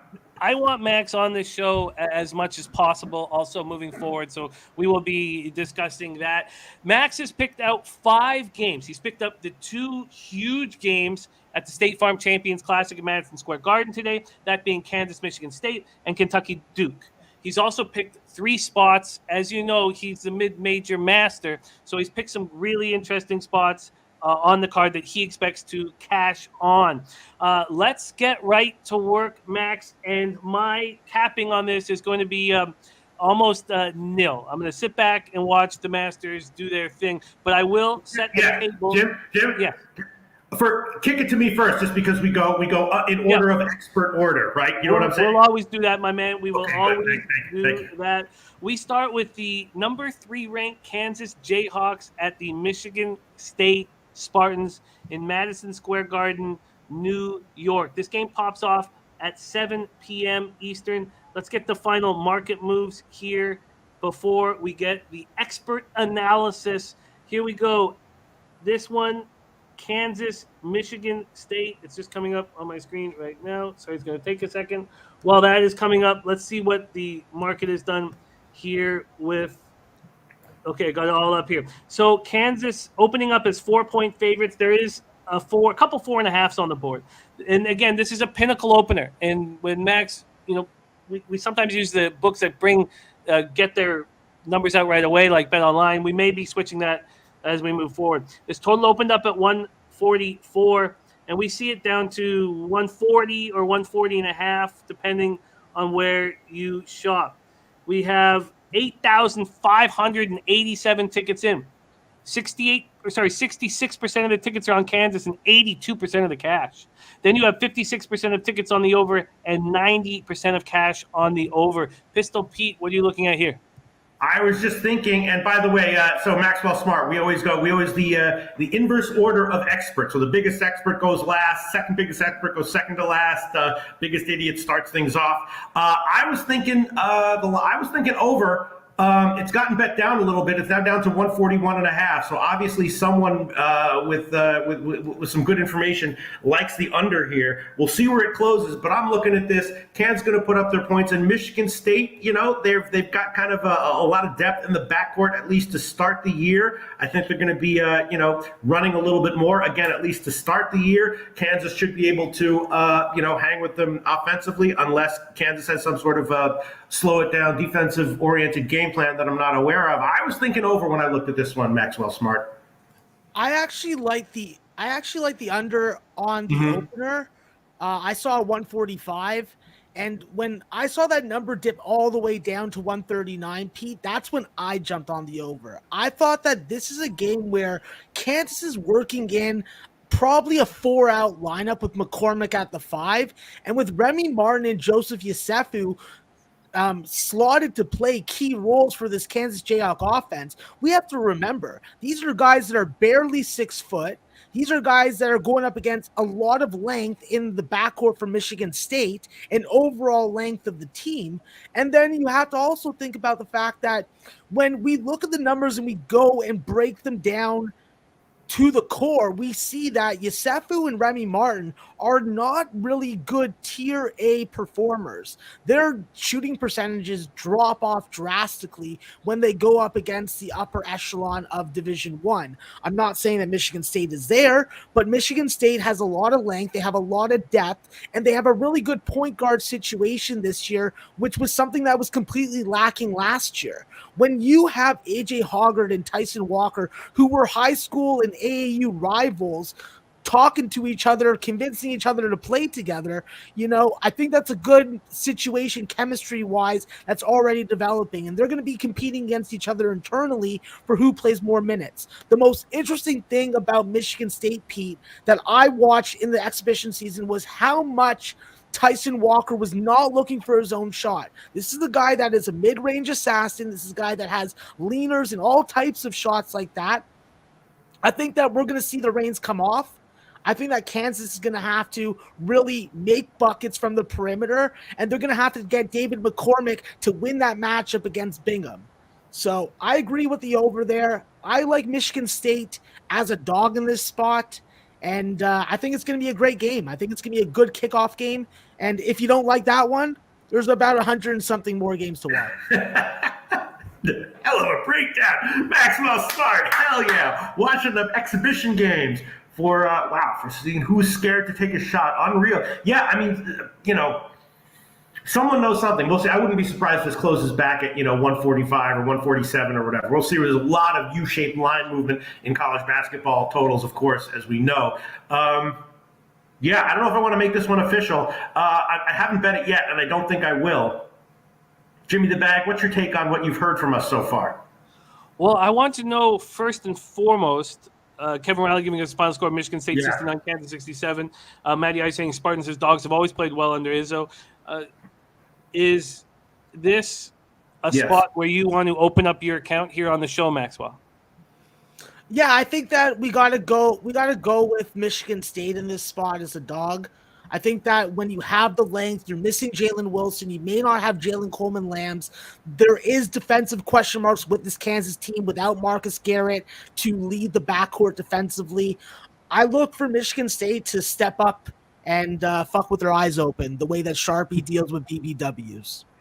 Yeah, just to make a serious comment after that. Michigan State in general, Tom Izzo is a coach that I've had a pretty good read on. In general, I like them as dogs. Someone made a comment here. And also, in general, I tend to like them a lot more at the end of the season and in tournaments. Izzo's a great tournament coach in my experience, especially ATS, especially when he's a dog. Beginning of the season, they do have a tendency to underwhelm. I don't have any data to back that up, but that's just been my sense going back 25 years, however long it's been. We have Max opening up his account with Michigan State plus 4.5 at minus 110. That's available at Sports Interaction. And Pistol Pete Loshak, do you have interest in opening your account here as well? I'm going to hold off on this game. John Garcia, Michigan State tends to start slow every season. But again, I can't – at the Garden, as a dog – can't take Kansas. Maybe Kansas team total over. What would you think about that? 71.5, pushing it a little. Yeah, I think that's a little high for me. I'd rather see something around the 67 to 68.5 range. But I will say this, Pete. If you haven't watched Max Christie, the 5-star recruit for Michigan State, this kid is going to be a phenomenal talent. I expect him to be the leading scorer for Michigan State for you DFS players. Hell yeah, Maxwell Smart. Pass for me, Jimmy the Bag. Maxwell Smart has opened his account here on Loshak and the Bag. We move on to the next spot that Max wants to attack. That is 7 p.m. Eastern. Belmont Bruins at Ohio Bobcats. We're at Convocation Center in Athens, Ohio. Belmont opening up as 3-point favorites at Pinnacle. They're now 3.5. This total has moved a tiny bit. Opened up at 155 at minus 110 at Pinnacle. Now over 155 and a half at minus 117. So a 7-cent move to the over. Just a 7-cent move there. We have 2,685 tickets in. And as one would imagine, the Belmont Bruins are being backed heavily for just a half-point move. 82% of the tickets on Belmont, 90% of the cash. And we don't have any numbers on the total at this point. Kevin Riley says best bet Ohio plus 3.5.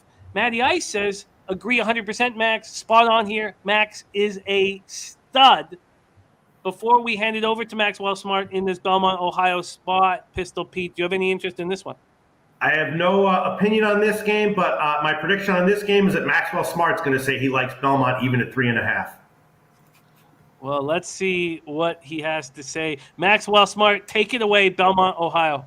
So Pete is probably pretty good at mind reading. I don't know if he has a magic 8-ball over there, but he knows what the hell I'm thinking right now. Shot, but you know what I'm saying. Yeah, no, 100%. But I'm saying that this Belmont game was supposed to be a harder matchup for themselves than it would be for Ohio. But what the major injury information that's come out for Ohio is you're not going to have Dwight Wilson. If you watch Dwight Wilson in this front court last year, he was a consistent post offense player and a guy who can guard the post as well. And I just don't see anybody on this Ohio front court that's going to be able to guard Nick Muszynski. I think that when you look at Jason Carter, you look at Ben Vanderplas, both of them are known more for offense than it is for their sturdy defense. And then you throw in the fact that you're transitioning from an NBA quality point guard who developed himself at your university to a guy named Mark Sears. And most people will be like, well, Mark Sears not going to be able to hold and carry the mantle for Jason Preston.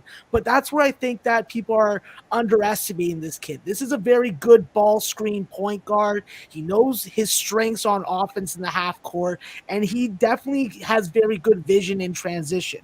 I think, though, without having Dwight Wilson in the front court, that is going to be the defining factor, because you're going to be able to defend the pick and roll a lot better. You're not going to have a bunch of cutters trying to use that off-ball movement to get to the rim. You're going to be doing that to Ohio. You're going to be throwing it down to the post to Moose. You're going to be using those ball reversals and those off-ball movements to get the defense off balance and get your best shot.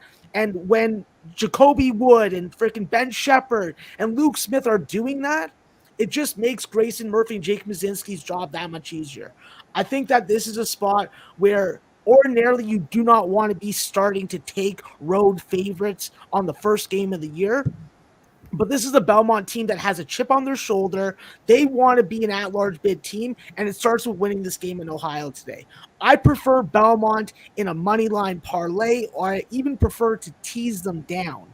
I don't want to make the 3.5 official, but I do think that Belmont wins the game. There you have it. Great breakdown.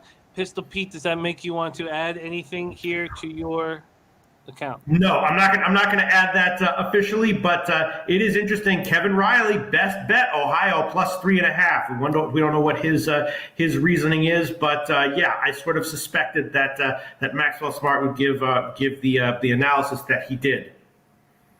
Well, we are moving on from Belmont, Ohio Bobcats. At this point, Michigan State plus 4.5 is the only official play from our Maxwell Smart. We move on to 9 p.m. Eastern. Louisiana Tech. We have La Tech Bulldogs at number 14, Alabama Crimson Tide. We're in Tuscaloosa at Coleman Coliseum. Alabama opening up as 11.5-point favorites at Pinnacle. There's actually been an 8-cent move to La Tech. This total opened up at 152.5. It's still at 152.5 at Pinnacle. There's been an 8-cent move to the over, but other books have moved quickly. 153.5 on the board, 154.5 on the board. When I get over to the cash flow in this spot, trying to find it. Let me just grab the rotation number. Sorry, 1 second. It's going to take me a second here to grab it. While I do that, let's hear from Pistol Pete. Loshak, is there anything that you're looking at here in this game, Pete? No, this one I looked at briefly and have no opinion. Let's just go straight to Max. And I'll read some comments here. Arthur Meade Jr. likes the Alabama over. Mally Mal says Max can name the whole roster. THC, LOL. Hell yeah. Unreal, Mally Mal. Unreal, this guy. 2,635 tickets in. We have 49% of the tickets on Alabama, 58% of the cash at this point, and yet a slight 8-cent move over to the underdog Bulldogs. I know this team is near and dear to your heart, Maxwell Smart. The Crimson Tide, take it away.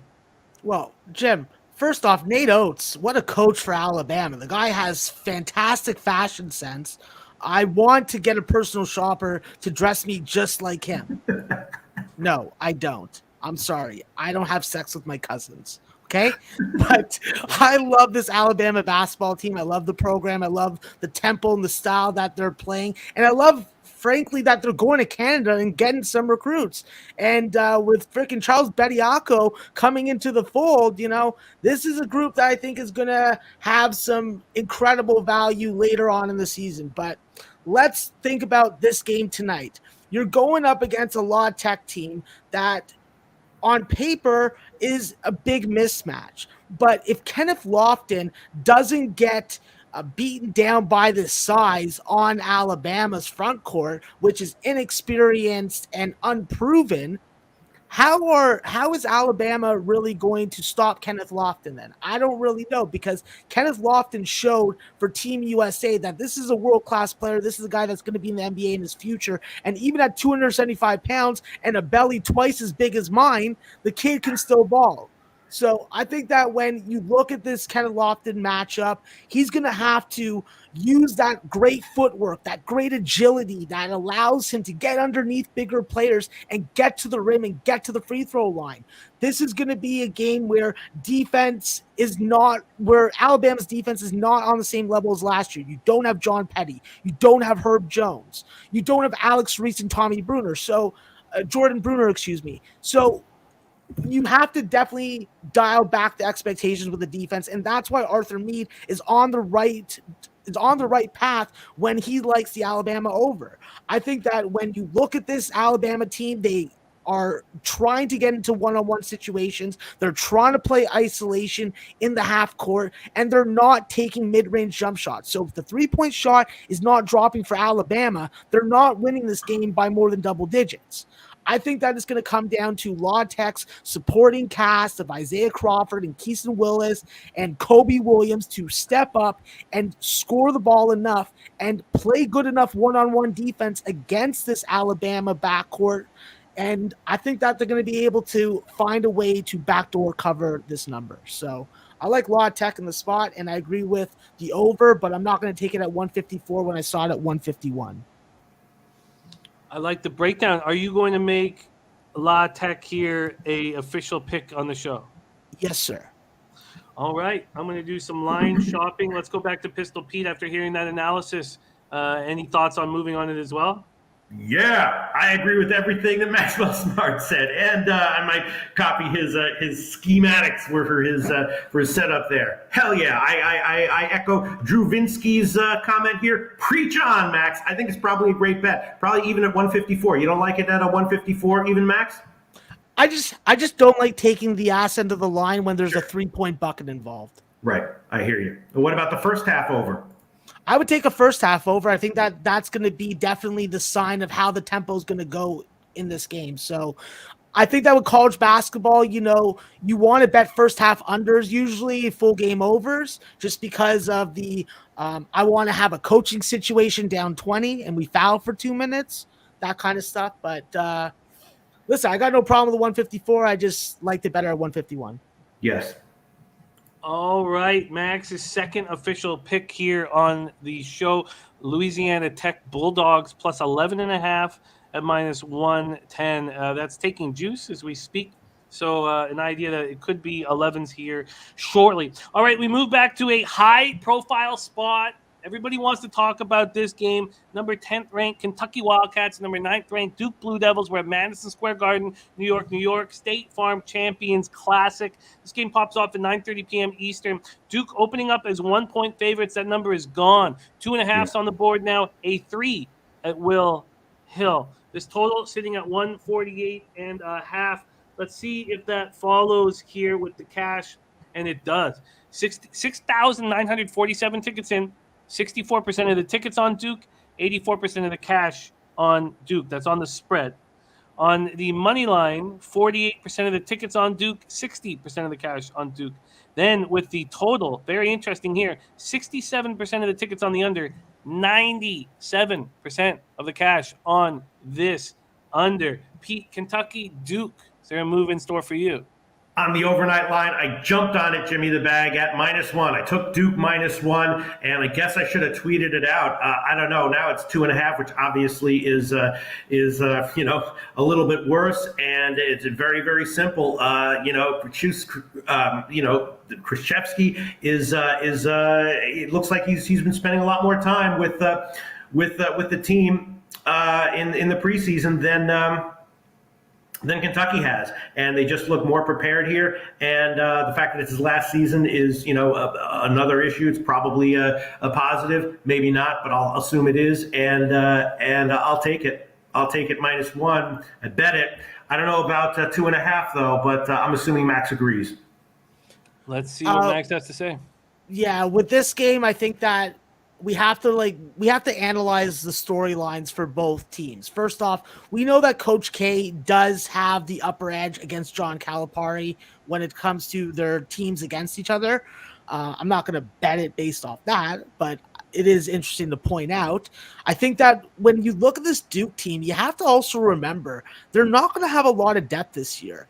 they're not going to have a lot of three-point shooting. They're going to be very reliant on Paolo Banchero and AJ Griffin to step into this lineup and really contribute. I'm not the guards that are coming back for Duke and Wendell Green and Jeremy Roach. They don't strike fear in my eyes. I'm not scared of them.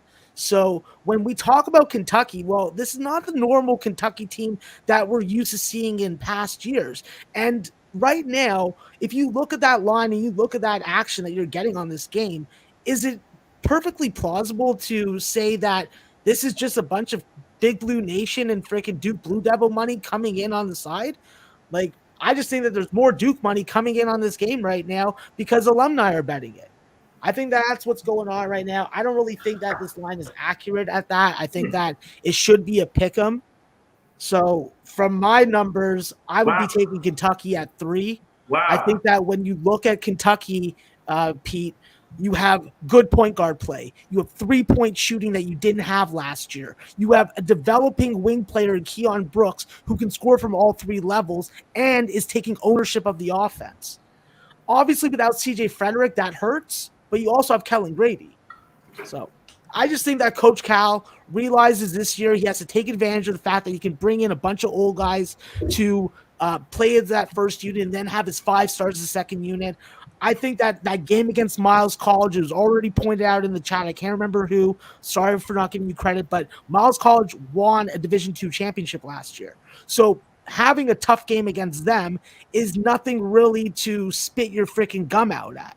But when Duke beat Winston-Salem by like 50 points, you know, Winston-Salem's is a bucket. They go to get hand jobs under dark bridges, bro. So I'm just not feeling it. So I'm taking it from a number perspective. I'm trying to throw the team aspect out of it. And at the end of the day, is Duke going to be able to make enough threes if Kentucky's hitting threes? And I don't trust that. So close down the space. Do not allow Paolo Banchero to operate and have lots of space to room. Pack the paint. Use your size. And you got lots of it. Lance Ware sit on the bench. He can rack up 5 fouls for you very easily. Maybe I'll hedge out and go for a middle. I took him at -1, and I guess I did expect it to get bet up a little bit, which it has. But Maxwell Smart like in Kentucky, huh? And you don't think that that just in general, you know, heading into this game, Duke is significantly more prepared and cohesive? I don't think so. I think that we're likely to be. I don't think so. I think that there's already a clear hierarchy for Kentucky men's basketball of who's going to play what, and everybody has to just deal with it. I think with Duke, there's just a lot of question marks on offense. They're going to be really stingy on defense. It's going to be a good defensive team. I think they're long, they're athletic, but I just don't trust a team without 3-point shooting, and that's what I look at Duke as. So I like the under in the game, and I like Kentucky at that +3. So the +3 at -110 available right now at Will Hill. Is that official? Yeah, let's do it, Jim. Ooh, wow, that's exciting. Wow. I'm not here to give out leans. I'm here to give out $12 cupcakes and trips to the local strip club.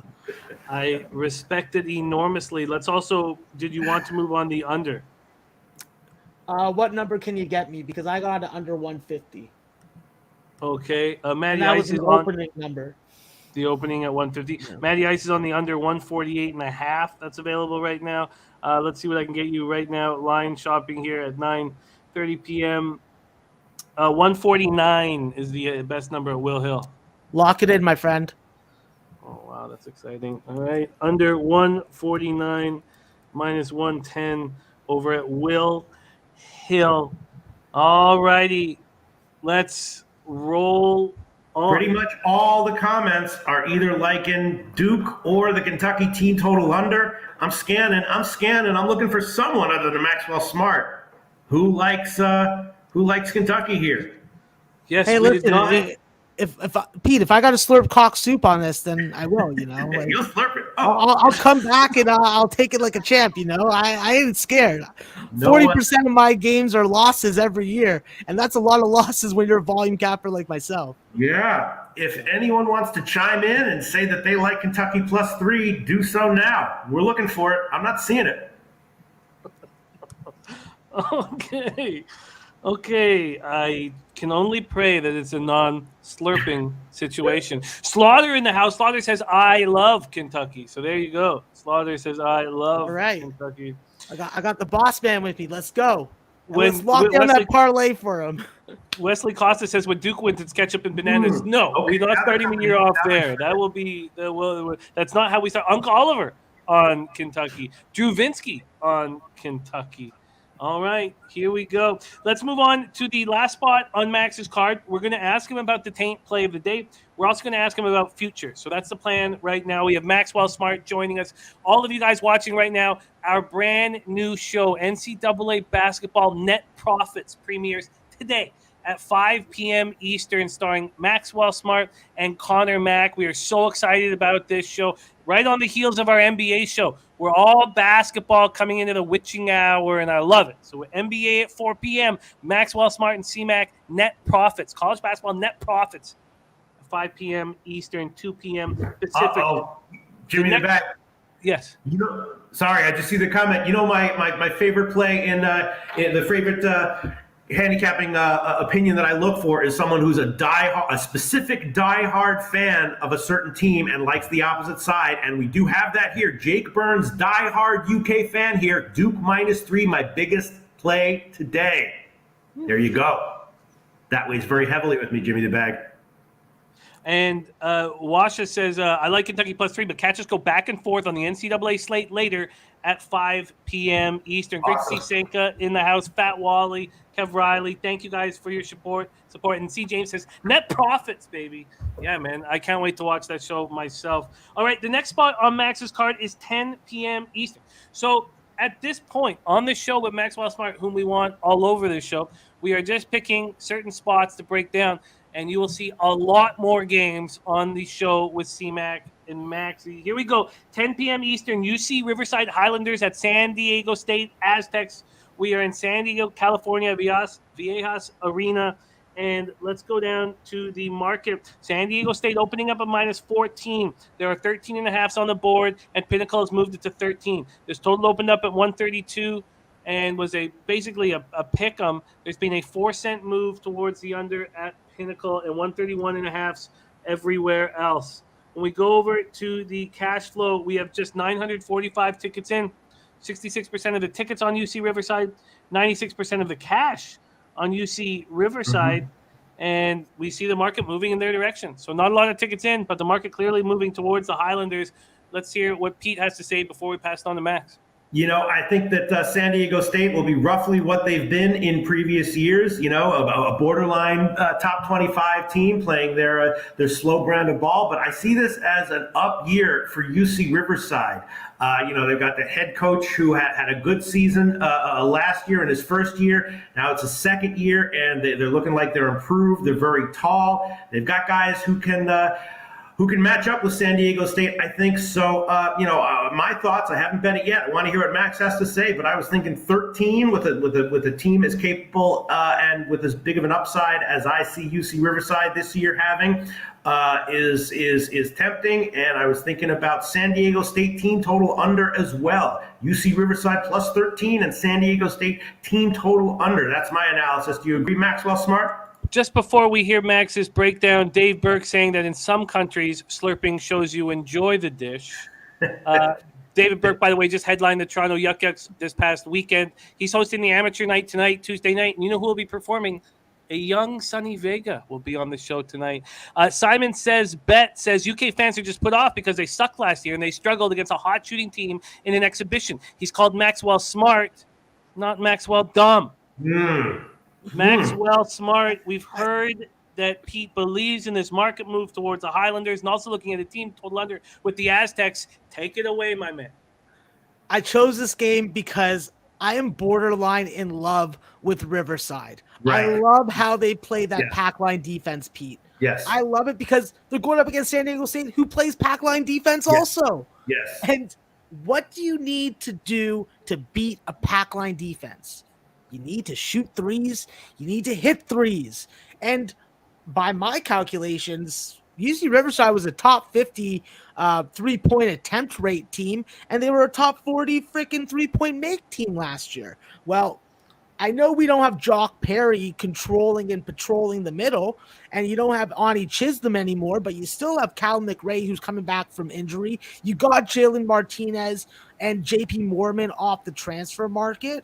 And when you look at that stable of three-point shooting guards who are all 37% or higher three-point shooters, Zion Pullen is going to have a huge year. He's going to have a all-conference Big West year. This is a guy who's 6'5". He's a 3-level scorer, and he's running your point guard spot. So I just look at this. Matchup plain and simply. If UC Riverside is going to beat San Diego State, they need to hit threes. They need to be more physical than San Diego State, and they have to use that length and size advantageously. I think they can do all that. And when I look at this new supporting cast for San Diego State, they're well coached by Brian Dutcher. Shout out to Damon Santori and his Aztecs. I think they're a great team, but I don't trust that Matt Bradley is going to be able to come over from Cal, step into that role of the number one scoring option, and help this team cover a 13.5-point spread. So the value is with Riverside by my numbers, and I'll trust them today. So maybe not tomorrow, but I'll trust them today. So we'll take Riverside officially. And I agree with the team total under, Pete. I like that number. I think that's a good spot. I don't see this game going past 125. So I think you're gravy there. All right, Jimmy the Bag, you can put me on 3 official plays, college basketball. These are all going to be pinnacle lines currently up to the second. UC Riverside plus 13.5 minus 109. UC Riverside first half plus 7.5 minus 108. And I'll take the San Diego State full game team total under 72.5 minus 112. All right, let me just make sure I got this all right. I got the full game. What was the first half? 7.5 plus 7.5 minus 108. Okay. And the San Diego State team total under 72.5 minus 112. Aztecs team total under 72.5 at minus 112. Max, what are you making official here? I'm going to make the 13.5 official, and I'm also going to tail Pete on his first half plus 7.5. I like double ups. You know that, bud. I do. Max is on the UC plus 13.5 at minus 109, and he's on the Aztecs team total under 72.5 at minus 109. Spectacular stuff here from our NCAA basketball expert, Maxwell Smart. So, Max, we have a couple more questions we want to ask you. First off, the Taint play of the day is in. The Taint play of the day is Bradley versus South Dakota State. Maddie Randall got South Dakota State minus 10.5, but the market is moving towards Bradley. South Dakota State opened up as 11-point favorites. We now see 9-point favorites on the board, and we have just 365 tickets in. Of those 365 tickets, 82% are on Bradley and 82% on the spread, and 82% of the tickets are on Bradley, and 85% of the cash is on Bradley. But Taint is in.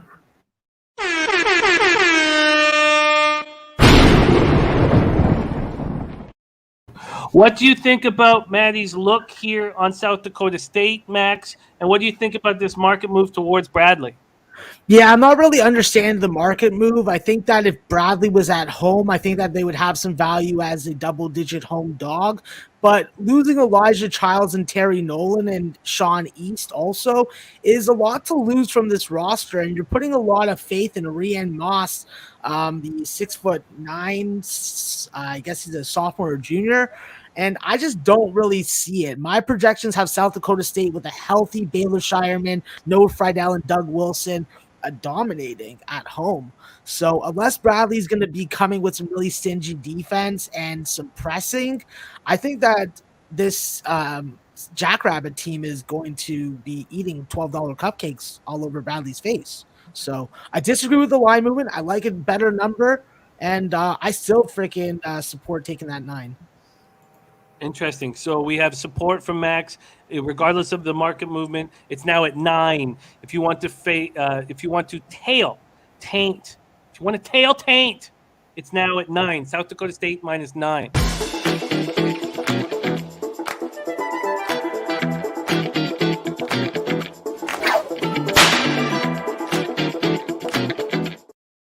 Now we get to the point that everybody's been asking about, and I promised I would ask you, Max, before we let you roll into your afternoon study for your big show tonight, 5 p.m. Eastern, right here on Pub Sports Radio, NCAA Net Profit, starring Maxwell Smart and Connor Mack. Max, NCAA basketball futures, my friend. The floor is yours. Yeah, Jim, there was 2 futures that stuck out enough and that I thought had enough merit to warrant wagering and waiting 5 months to get paid for. And that's Villanova in the Big East. I know that a lot of writers out there with heavy hearts for the St. John's Red Storm are out there being like, this is the best Red Storm team, da-da-da-da-da. They're not winning the Big East. I'm sorry. I don't want to be freaking coming down and ruining your Christmas, but I just don't see it.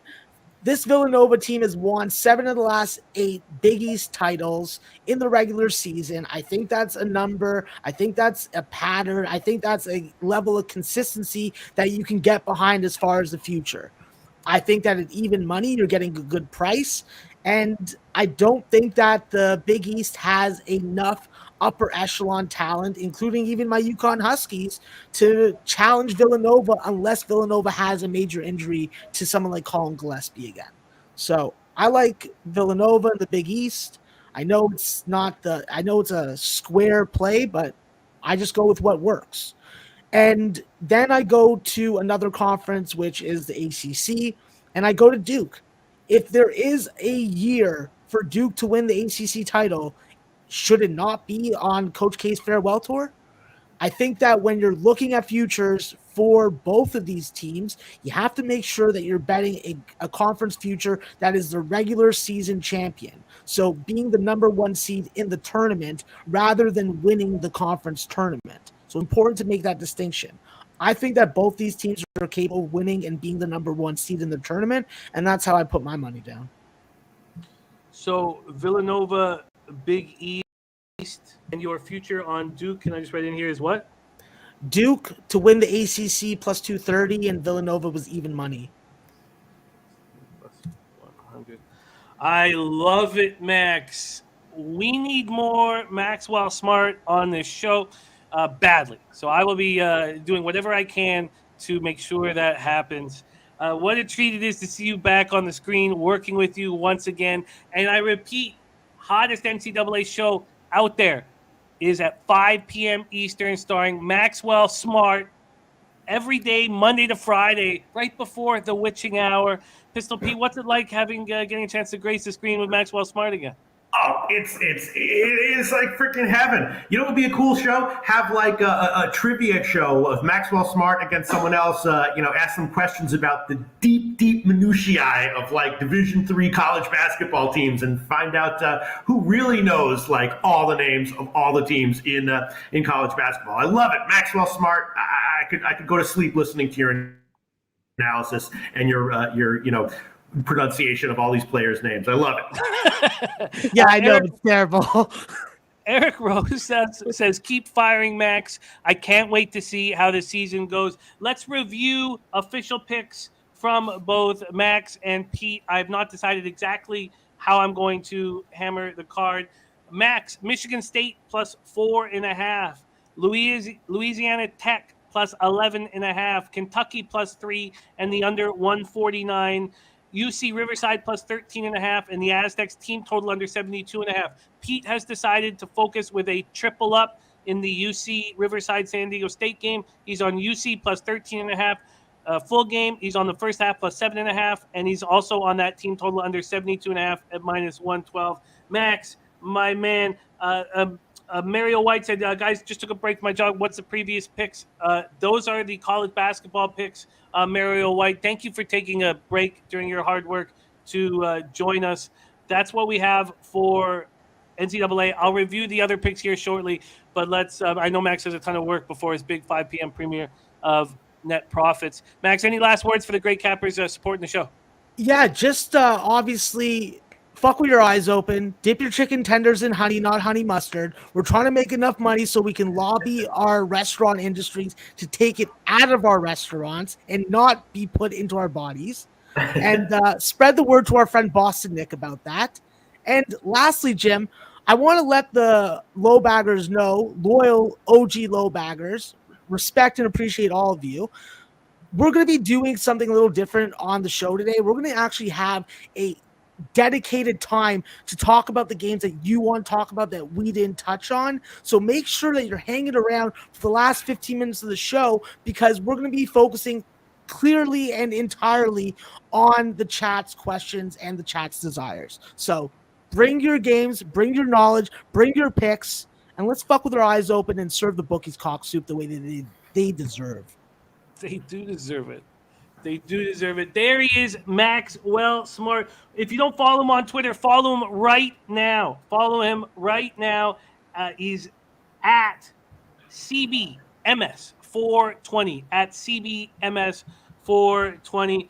Kevin Riley says, great seeing you, Max. Lance Rose says, great stuff, guys. And Jimmy Gomez says, Max, chicken tenders for life. Sweaty Butcher says, thank you for everything. God, that was fun. Maxie. Hell yeah. Firing Amazing. shots. Well, how do we follow up that with our NCAA football coverage, Pete? You know, we don't compare ourselves to other people or Maxwell Smart. We just do the best that we can do in this moment, Jimmy the Bag. That's what we do. You know, well put. Well put. I'll tell you, we get into Tuesday action here, and I was on this very big run in NCAA football. I had gone down 10 units, and then I was down 1.85 units, and on the Tuesday of action, all the games soared over, and I thought I was some smart guy on Wednesday taking unders, waiting for the highest high in Central Michigan, Western Michigan that got to 64.5, and NIU Kent that went up 6 points, 8 points even at 72 and went under them both. Both first quarters opened up 7-0, and I lost badly on the unders. So I did barely anything for the rest of the week. I took Georgia State plus 13.5. It was a very easy casher. And then I took Stanford team total under 20.5. A very easy casher. And that's all I did. I focused only on Breeders' Cup this weekend. So we're sitting 46 and 43, down 1.85 units. So I'm almost back to where I was when I thought there was going to be that we were going to hit the black here. And after watching these games soar to the over, Pete, on Tuesday and Wednesday, I can't wait. One went under, though, right? I mean, it was close, but on Tuesday or Wednesday? I mean, no way. No.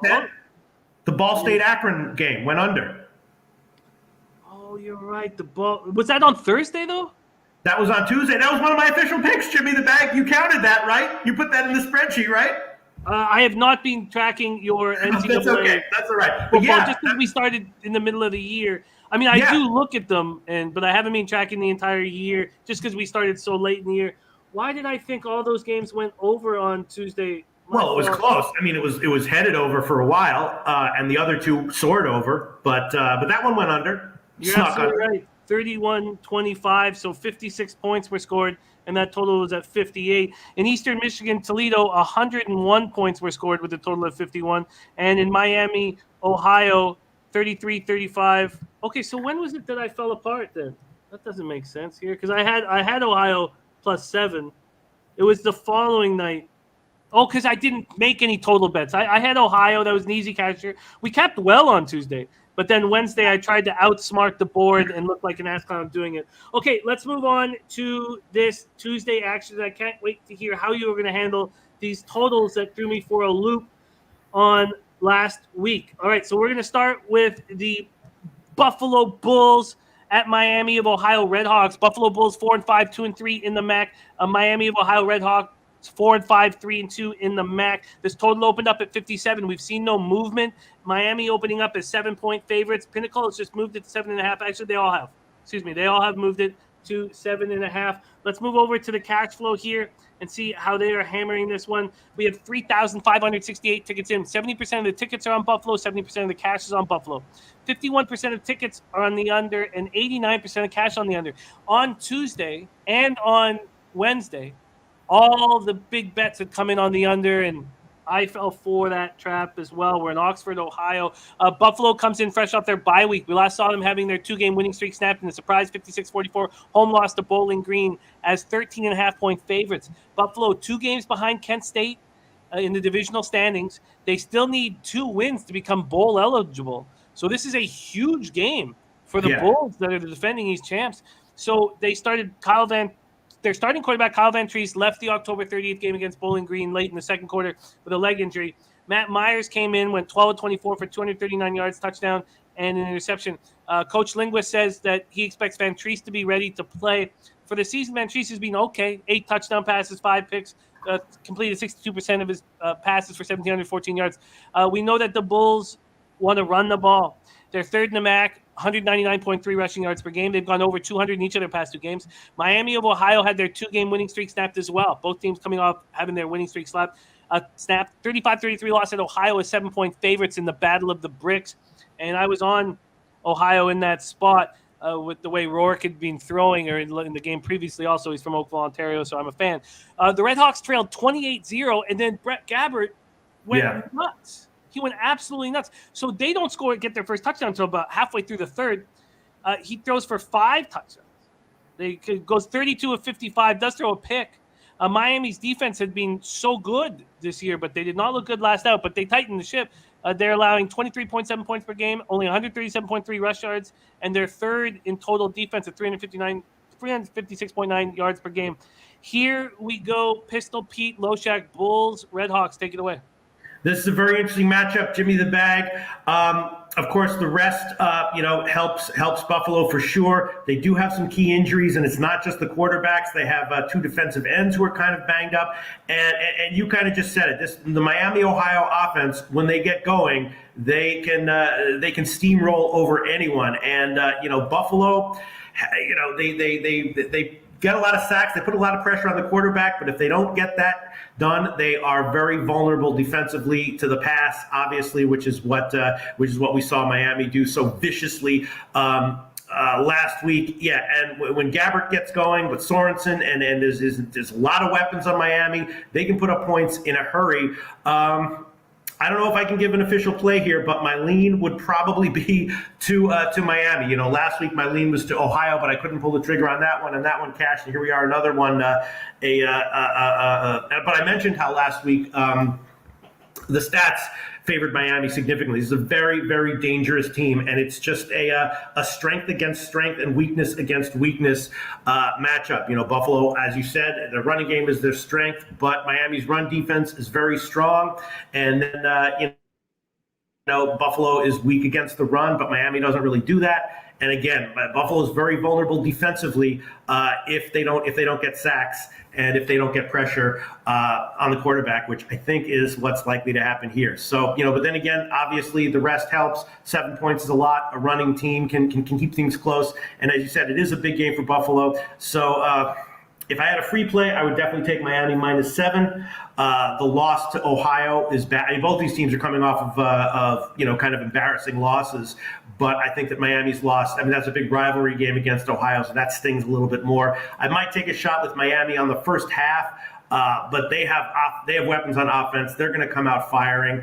That guy Sorensen has just crazy yardage numbers, and they they have other weapons besides him. So Buffalo getting gashed by Bowling Green could be an anomaly, but I suspect that it's not. And I think Miami's going to put up a lot of points. And the Miami team total over is also something that I was thinking about as well. 31.5 is a little bit high, but their offense should have a big day. And I think that Buffalo is going to be vulnerable defensively.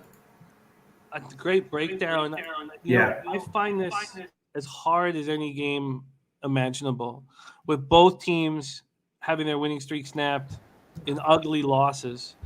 You have Buffalo, who we expect to have their starting quarterback back in. You have Redhawks doing absolutely nothing for 37 minutes of that football game, and then just exploding. Which is a little bit indicative, not to cut you off, but is a little bit indicative of head case issues with the team, and you see that in all sports. Yeah, you're absolutely right. And I just and then Kevin Riley likes this total to go over. He likes 68. But then we have all this sharp money on the under. By the way, it's a beautiful night. It's not that cold. 50 Fahrenheit, almost no wind. I would lean towards the over, but watching all this money on the under, it might be enough to keep me off. Wesley Costa says, did anyone watch Buffalo? Defense can't stop anyone. I'm leaning over. Kent Davies says, I think Miami's pissed. Cab says, I was leaning Bulls all week, but now I'm looking at Miami of Ohio first half since Van Treese is playing and didn't practice all week. I know they run the ball mostly, but a couple 3-and-outs could catch this. I don't know.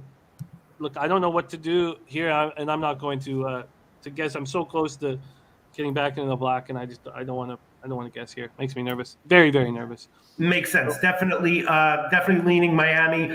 First half -4.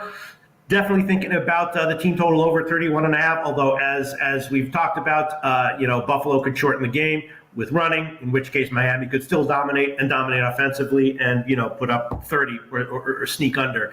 But I think those are both good plays. Miami team total over 31.5 in the first half, -4. I mean, Buffalo is a team of two halves, so it could be another situation where Miami, is weak to start, and then they come roaring back in the second half. But I think that the way last week happened, that's not as likely to happen as it was then. So yeah, those are my takes. I'm an inch away from giving those officially as well, Jimmy the Bag. Well, what I told you. I'll be very interested if you do. The one thing for me is I know that the Van Treese to Matt Myers situation, but you have a Buffalo team that almost beats Coastal Carolina, and then loses and allows Bowling Green to put 56 points on their chalk. I mean, how am I supposed to find an angle that I can believe in and put money on? It's just a Jekyll and Hyde shit. So let's keep moving. But if you want to make those plays official, I will lock them in. Next up, 7 p.m. Eastern, Akron Zips. Were you about to make them official? Sorry. No. Go ahead. Okay, sorry. Akron Zips 2-7, 1-4 in the MAC at Western Michigan. Broncos 5-4, 2-3 in the MAC. We're at Waldo Stadium, Kalamazoo, Michigan. By the way, Matty Ice has promised me a tour of all these stadiums next year, and I can't wait.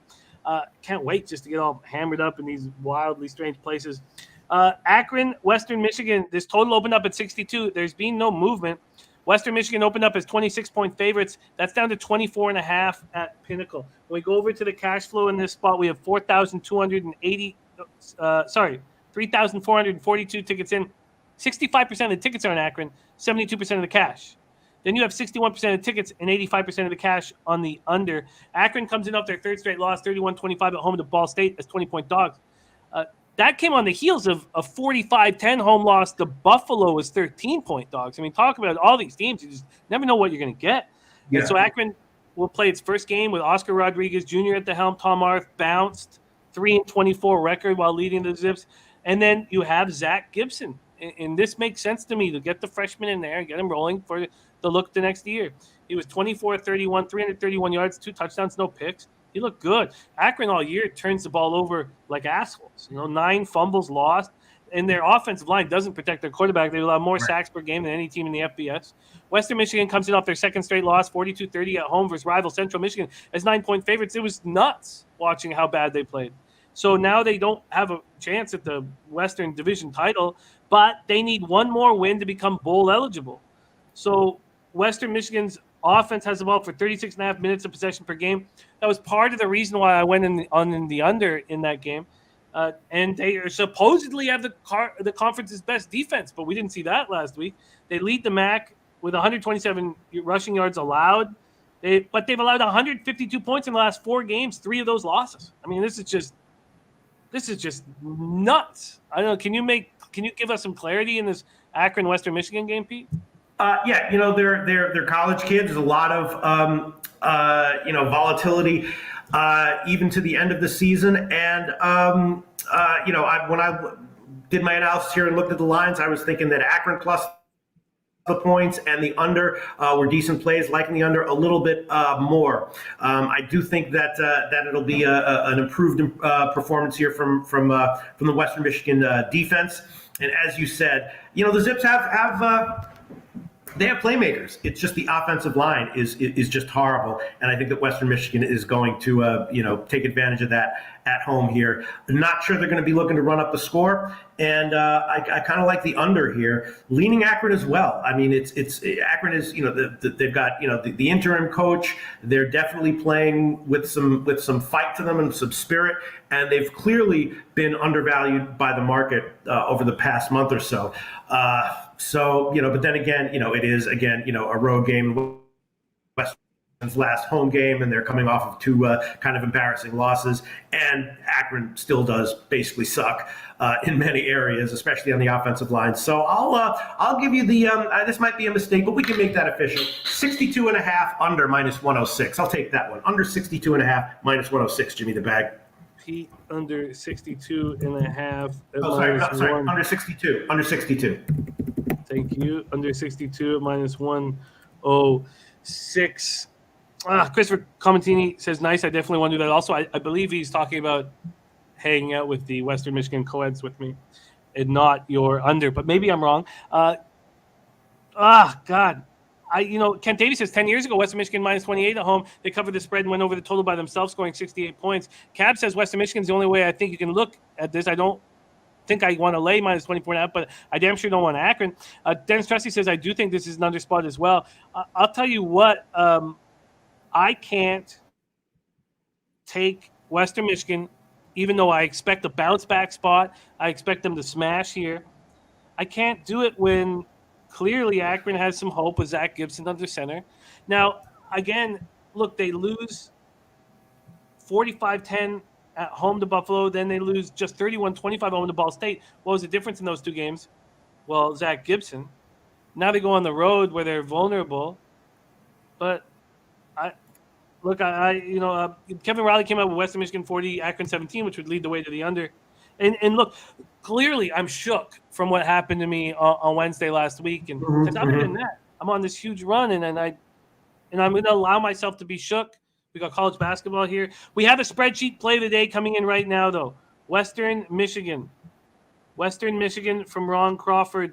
Really? Western Michigan, and he's getting -24.5 and -105. Let me pop that in right now.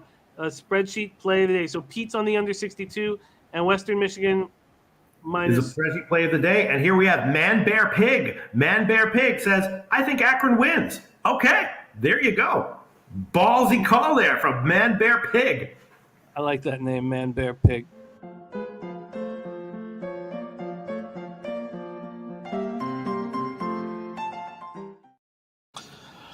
Oh, and look at that, a $5 unit giving me the best welcome to Kalamazoo you can get. I promise you it'll happen, $5 unit. How about that? I promise you. I guarantee you it'll happen. Matty Ice and I will roll into town ready for some football. All right, final spot on the board here before we put a bow on this show is Ohio, 2-7, 2-3 in the MAC at Eastern Michigan Eagles, 6-3, 3-2 in the MAC. We are in Ypsilanti, Michigan. We have Eastern Michigan opening up as 7.5-point favorites. That's dropped all the way to 5.5. Yeah. Ohio at 60.5, now at 61.5. I didn't know. Sorry. I believed that Curtis Rourke had turned the corner after that start to back.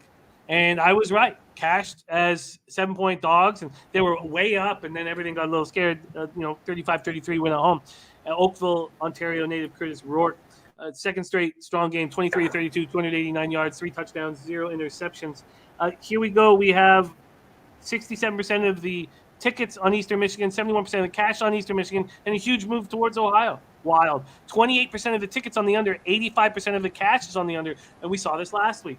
So the Bobcats, we knew they were going to get off to a bad start, right? Albin comes in to coach this team when they had so much consistency, for years and years and years, and they didn't look great off the beginning, but four of their 7 losses were by 7 points or less. They lose 7 to Kent State. They're out of bowl contention. All they can do is just finish up the season strong, which is what they're doing. Third in the MAC, averaging 6.3 yards per play in conference-only matchups. 29.8 points per game in MAC action. And they just turn over the ball like crazy. They turn over the ball nonstop. This Bobcats team's rushed 203 times and only throwing the ball 120 in MAC play. So it's all Tuggle and O'Shawn Allison. Eastern Michigan comes in off their second straight win, 52-49 at Toledo, 9.5-point dogs. They still could actually win the West Division title. Chris Creighton's done a spectacular job. This team has reached bowl eligibility again. And what's the difference with this team? It's Ben Bryant, Cincinnati transfer, replaces Preston Hutchinson, and he's looked excellent. 13 touchdowns, 5 picks, throwing for 2,190 yards. They put up 107 points over the last 2 games. The unit here, is averaging 5.64 yards per play, 34.9 points a game. I mean, they're just rolling here. If they win 3 straight to finish out, it'd be the second best win total in the history of the school. They gave up 49 points in last week's win over Toledo, and they're vulnerable against the run. Top Shelf Play says Eastern Michigan, book it. Matty Ice, both teams to score 3 in the first quarter is -115. He's on that. Cabs on Eastern Michigan -6. Kent Davis said I already bet Eastern Michigan -5.5. Take it away, Pete. Final game on our card. Yeah, I think as of right now, I'm going to have to pass. There are situational reasons to really like both sides, which is not good. It's obviously a huge down spot for Ohio, right? That was a huge rivalry game, and then next week they've got their last home game, and they're not bowl eligible. So obviously, this is a down spot. On the other hand, again, similar to Akron. They're playing with legitimate life. They're making legitimate improvements, and they're clearly undervalued by the market, which is not a surprise. Considering how they started the year, the market's not going to catch up, make a turn on a dime, as it probably should. At Eastern Michigan, the 2 huge high-scoring road wins, and now they come home, as a favorite against a team that is improving and fighting. It's a tough spot, so I'm going to pass on this one. If you gave me a free play on it, I would throw it on Eastern Michigan. But I don't like the line movement, and it's just there's just 800 plays on the card tonight. Why play something that you feel a little bit funny about? I'm going to pass on it. I think that Ohio's improvement is definitely for real, as you suspected it would be. Jimmy the Bag, pass for me. But free play would be Eastern Michigan. Look, I just hate to put everybody to sleep, but there's nothing I want to do here. And obviously, I'm scared of the MAC. And also, my NFL record that was just up there is going to look a lot better here for this show tonight after my first big week in a while. Christopher Comentini says, you're doing college basketball, Pete. You're damn right he is. Just did it. That was a hell of a breakdown of the UCR San Diego State game, and look how I listened to Maxwell Smart on the Duke Kentucky game. I'm pulling that bet. Maybe I'll get a middle, but I'm going to pull it. I'm going to take Kentucky +3 just for a hedge to hedge out the Duke play for sure. Hey Jimmy. Yes, my friend. So we have gone 2 hours and 31 minutes, and you have not said one word about how I hit a triple up to Pete Loshak, and Really? I'm a winning capper now. 3 hours in the show, you're not gonna say how I hit a triple up? I guess we got nothing else to say here. Great job. So wonderful to be capping with you on these Tuesday shows. We absolutely love it. Also, we desperately need more Maxwell Smart on the show. So we're going to be in discussions with that. That was great stuff. Check them out. So we have the NBA show at 4 p.m. and then we have the NCAA basketball show at 5 p.m. So you are covered on the hardwood here. Pete, my man, let's review all action before we put a bow on this bitch. We have Senators, Bruins, no action. Why don't we just go with Pete's action first? So Pete, we have Hurricanes first period at +110. Red Wings team total over 2.5 at -136. Jets team total over 2.5 at -140. Those are the 3 looks for Pete. In NHL, I made 3 moves before the show started. I moved on, and there's only going to be one edition. I moved on the Flames -1.5 at +110, the Jets at -105, and I knew that I expected that this Jets team was just going to get bet all day as people started realizing, look, it's -135, Pete. It's moved another 20 cents since I said that to you. Oh, man. It's moved 30 cents since I bet it. So it's called beating the hell out of a market move. Congratulations, Jimmy the Bag. There's a lot of real smart people who that's all they care about. They're like, I don't even care what happens in the game. You're the man just for that. I disagree with them, but that's what they would say, and they're smarter than I am. So congratulations, Jimmy the Bag. Thank you. That feels very good. Exactly what I expected there. And I think that Mr. Gokster has a very, very good call on this first period under 1.5 in Carolina, Tampa. This is a playoff type game where these teams, Carolina wants to bounce back, send a message to defending Stanley Cup champions, and Tampa wants to do the same. I love that look. So I'm going to tail that. Then in NBA, I have not decided exactly what to do. But Skee is on the under 218 in Bucks Sixers and the Bucks. Oh no. That's it. He's on the under 218 in Bucks Sixers. I'm on that one too. Yes, I'm going to go over your spots right here in a second. He's also on the Jazz -8 and -109, and that is it for Skee. For Pistol Pete Loshak, he is on the under 218 and -110. The Sixers team total under 106.5 and -109, and he is also on the Hawks team total under 106.5. So there is Skee and Pete's action here. And then in NCAA basketball, Max is on Michigan State +4.5, Louisiana Tech +11.5, Kentucky +3, and the under 149, and the UC Riverside +13.5, and the team total under 72.5 in the Aztecs team total under. And Pete tripled up in that spot. He's on UC Riverside +13.5. UC Riverside first half +7.5, and he's also on the Aztecs team total under 72.5. And when Pete mentioned that he liked that Aztecs team total under 72.5, Max jumped on board. And then in college, the Taint play of the day is South Dakota State -10.5. The futures for Max, Villanova Big East at even money, Duke ACC at +230. The spreadsheet plays of the day are the Florida Panthers and Western Michigan at -24.5. And in college football, Pete is on the under 62 at -106 in Akron, Western Michigan, and I've done nothing. Woo-wee, that was a long one, Pete. I love you, buddy. Hell of a card. Hell of a card. Thank you to everybody who rolled with us for this battle. We got up to some nice numbers here on the show.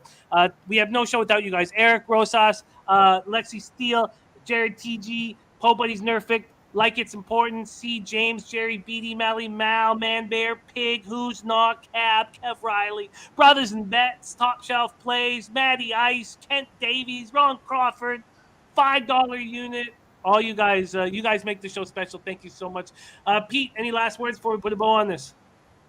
If Akron wins outright, Man Bear Person or whatever his name is, official commenter of the year for the rest of the year. No doubt about it.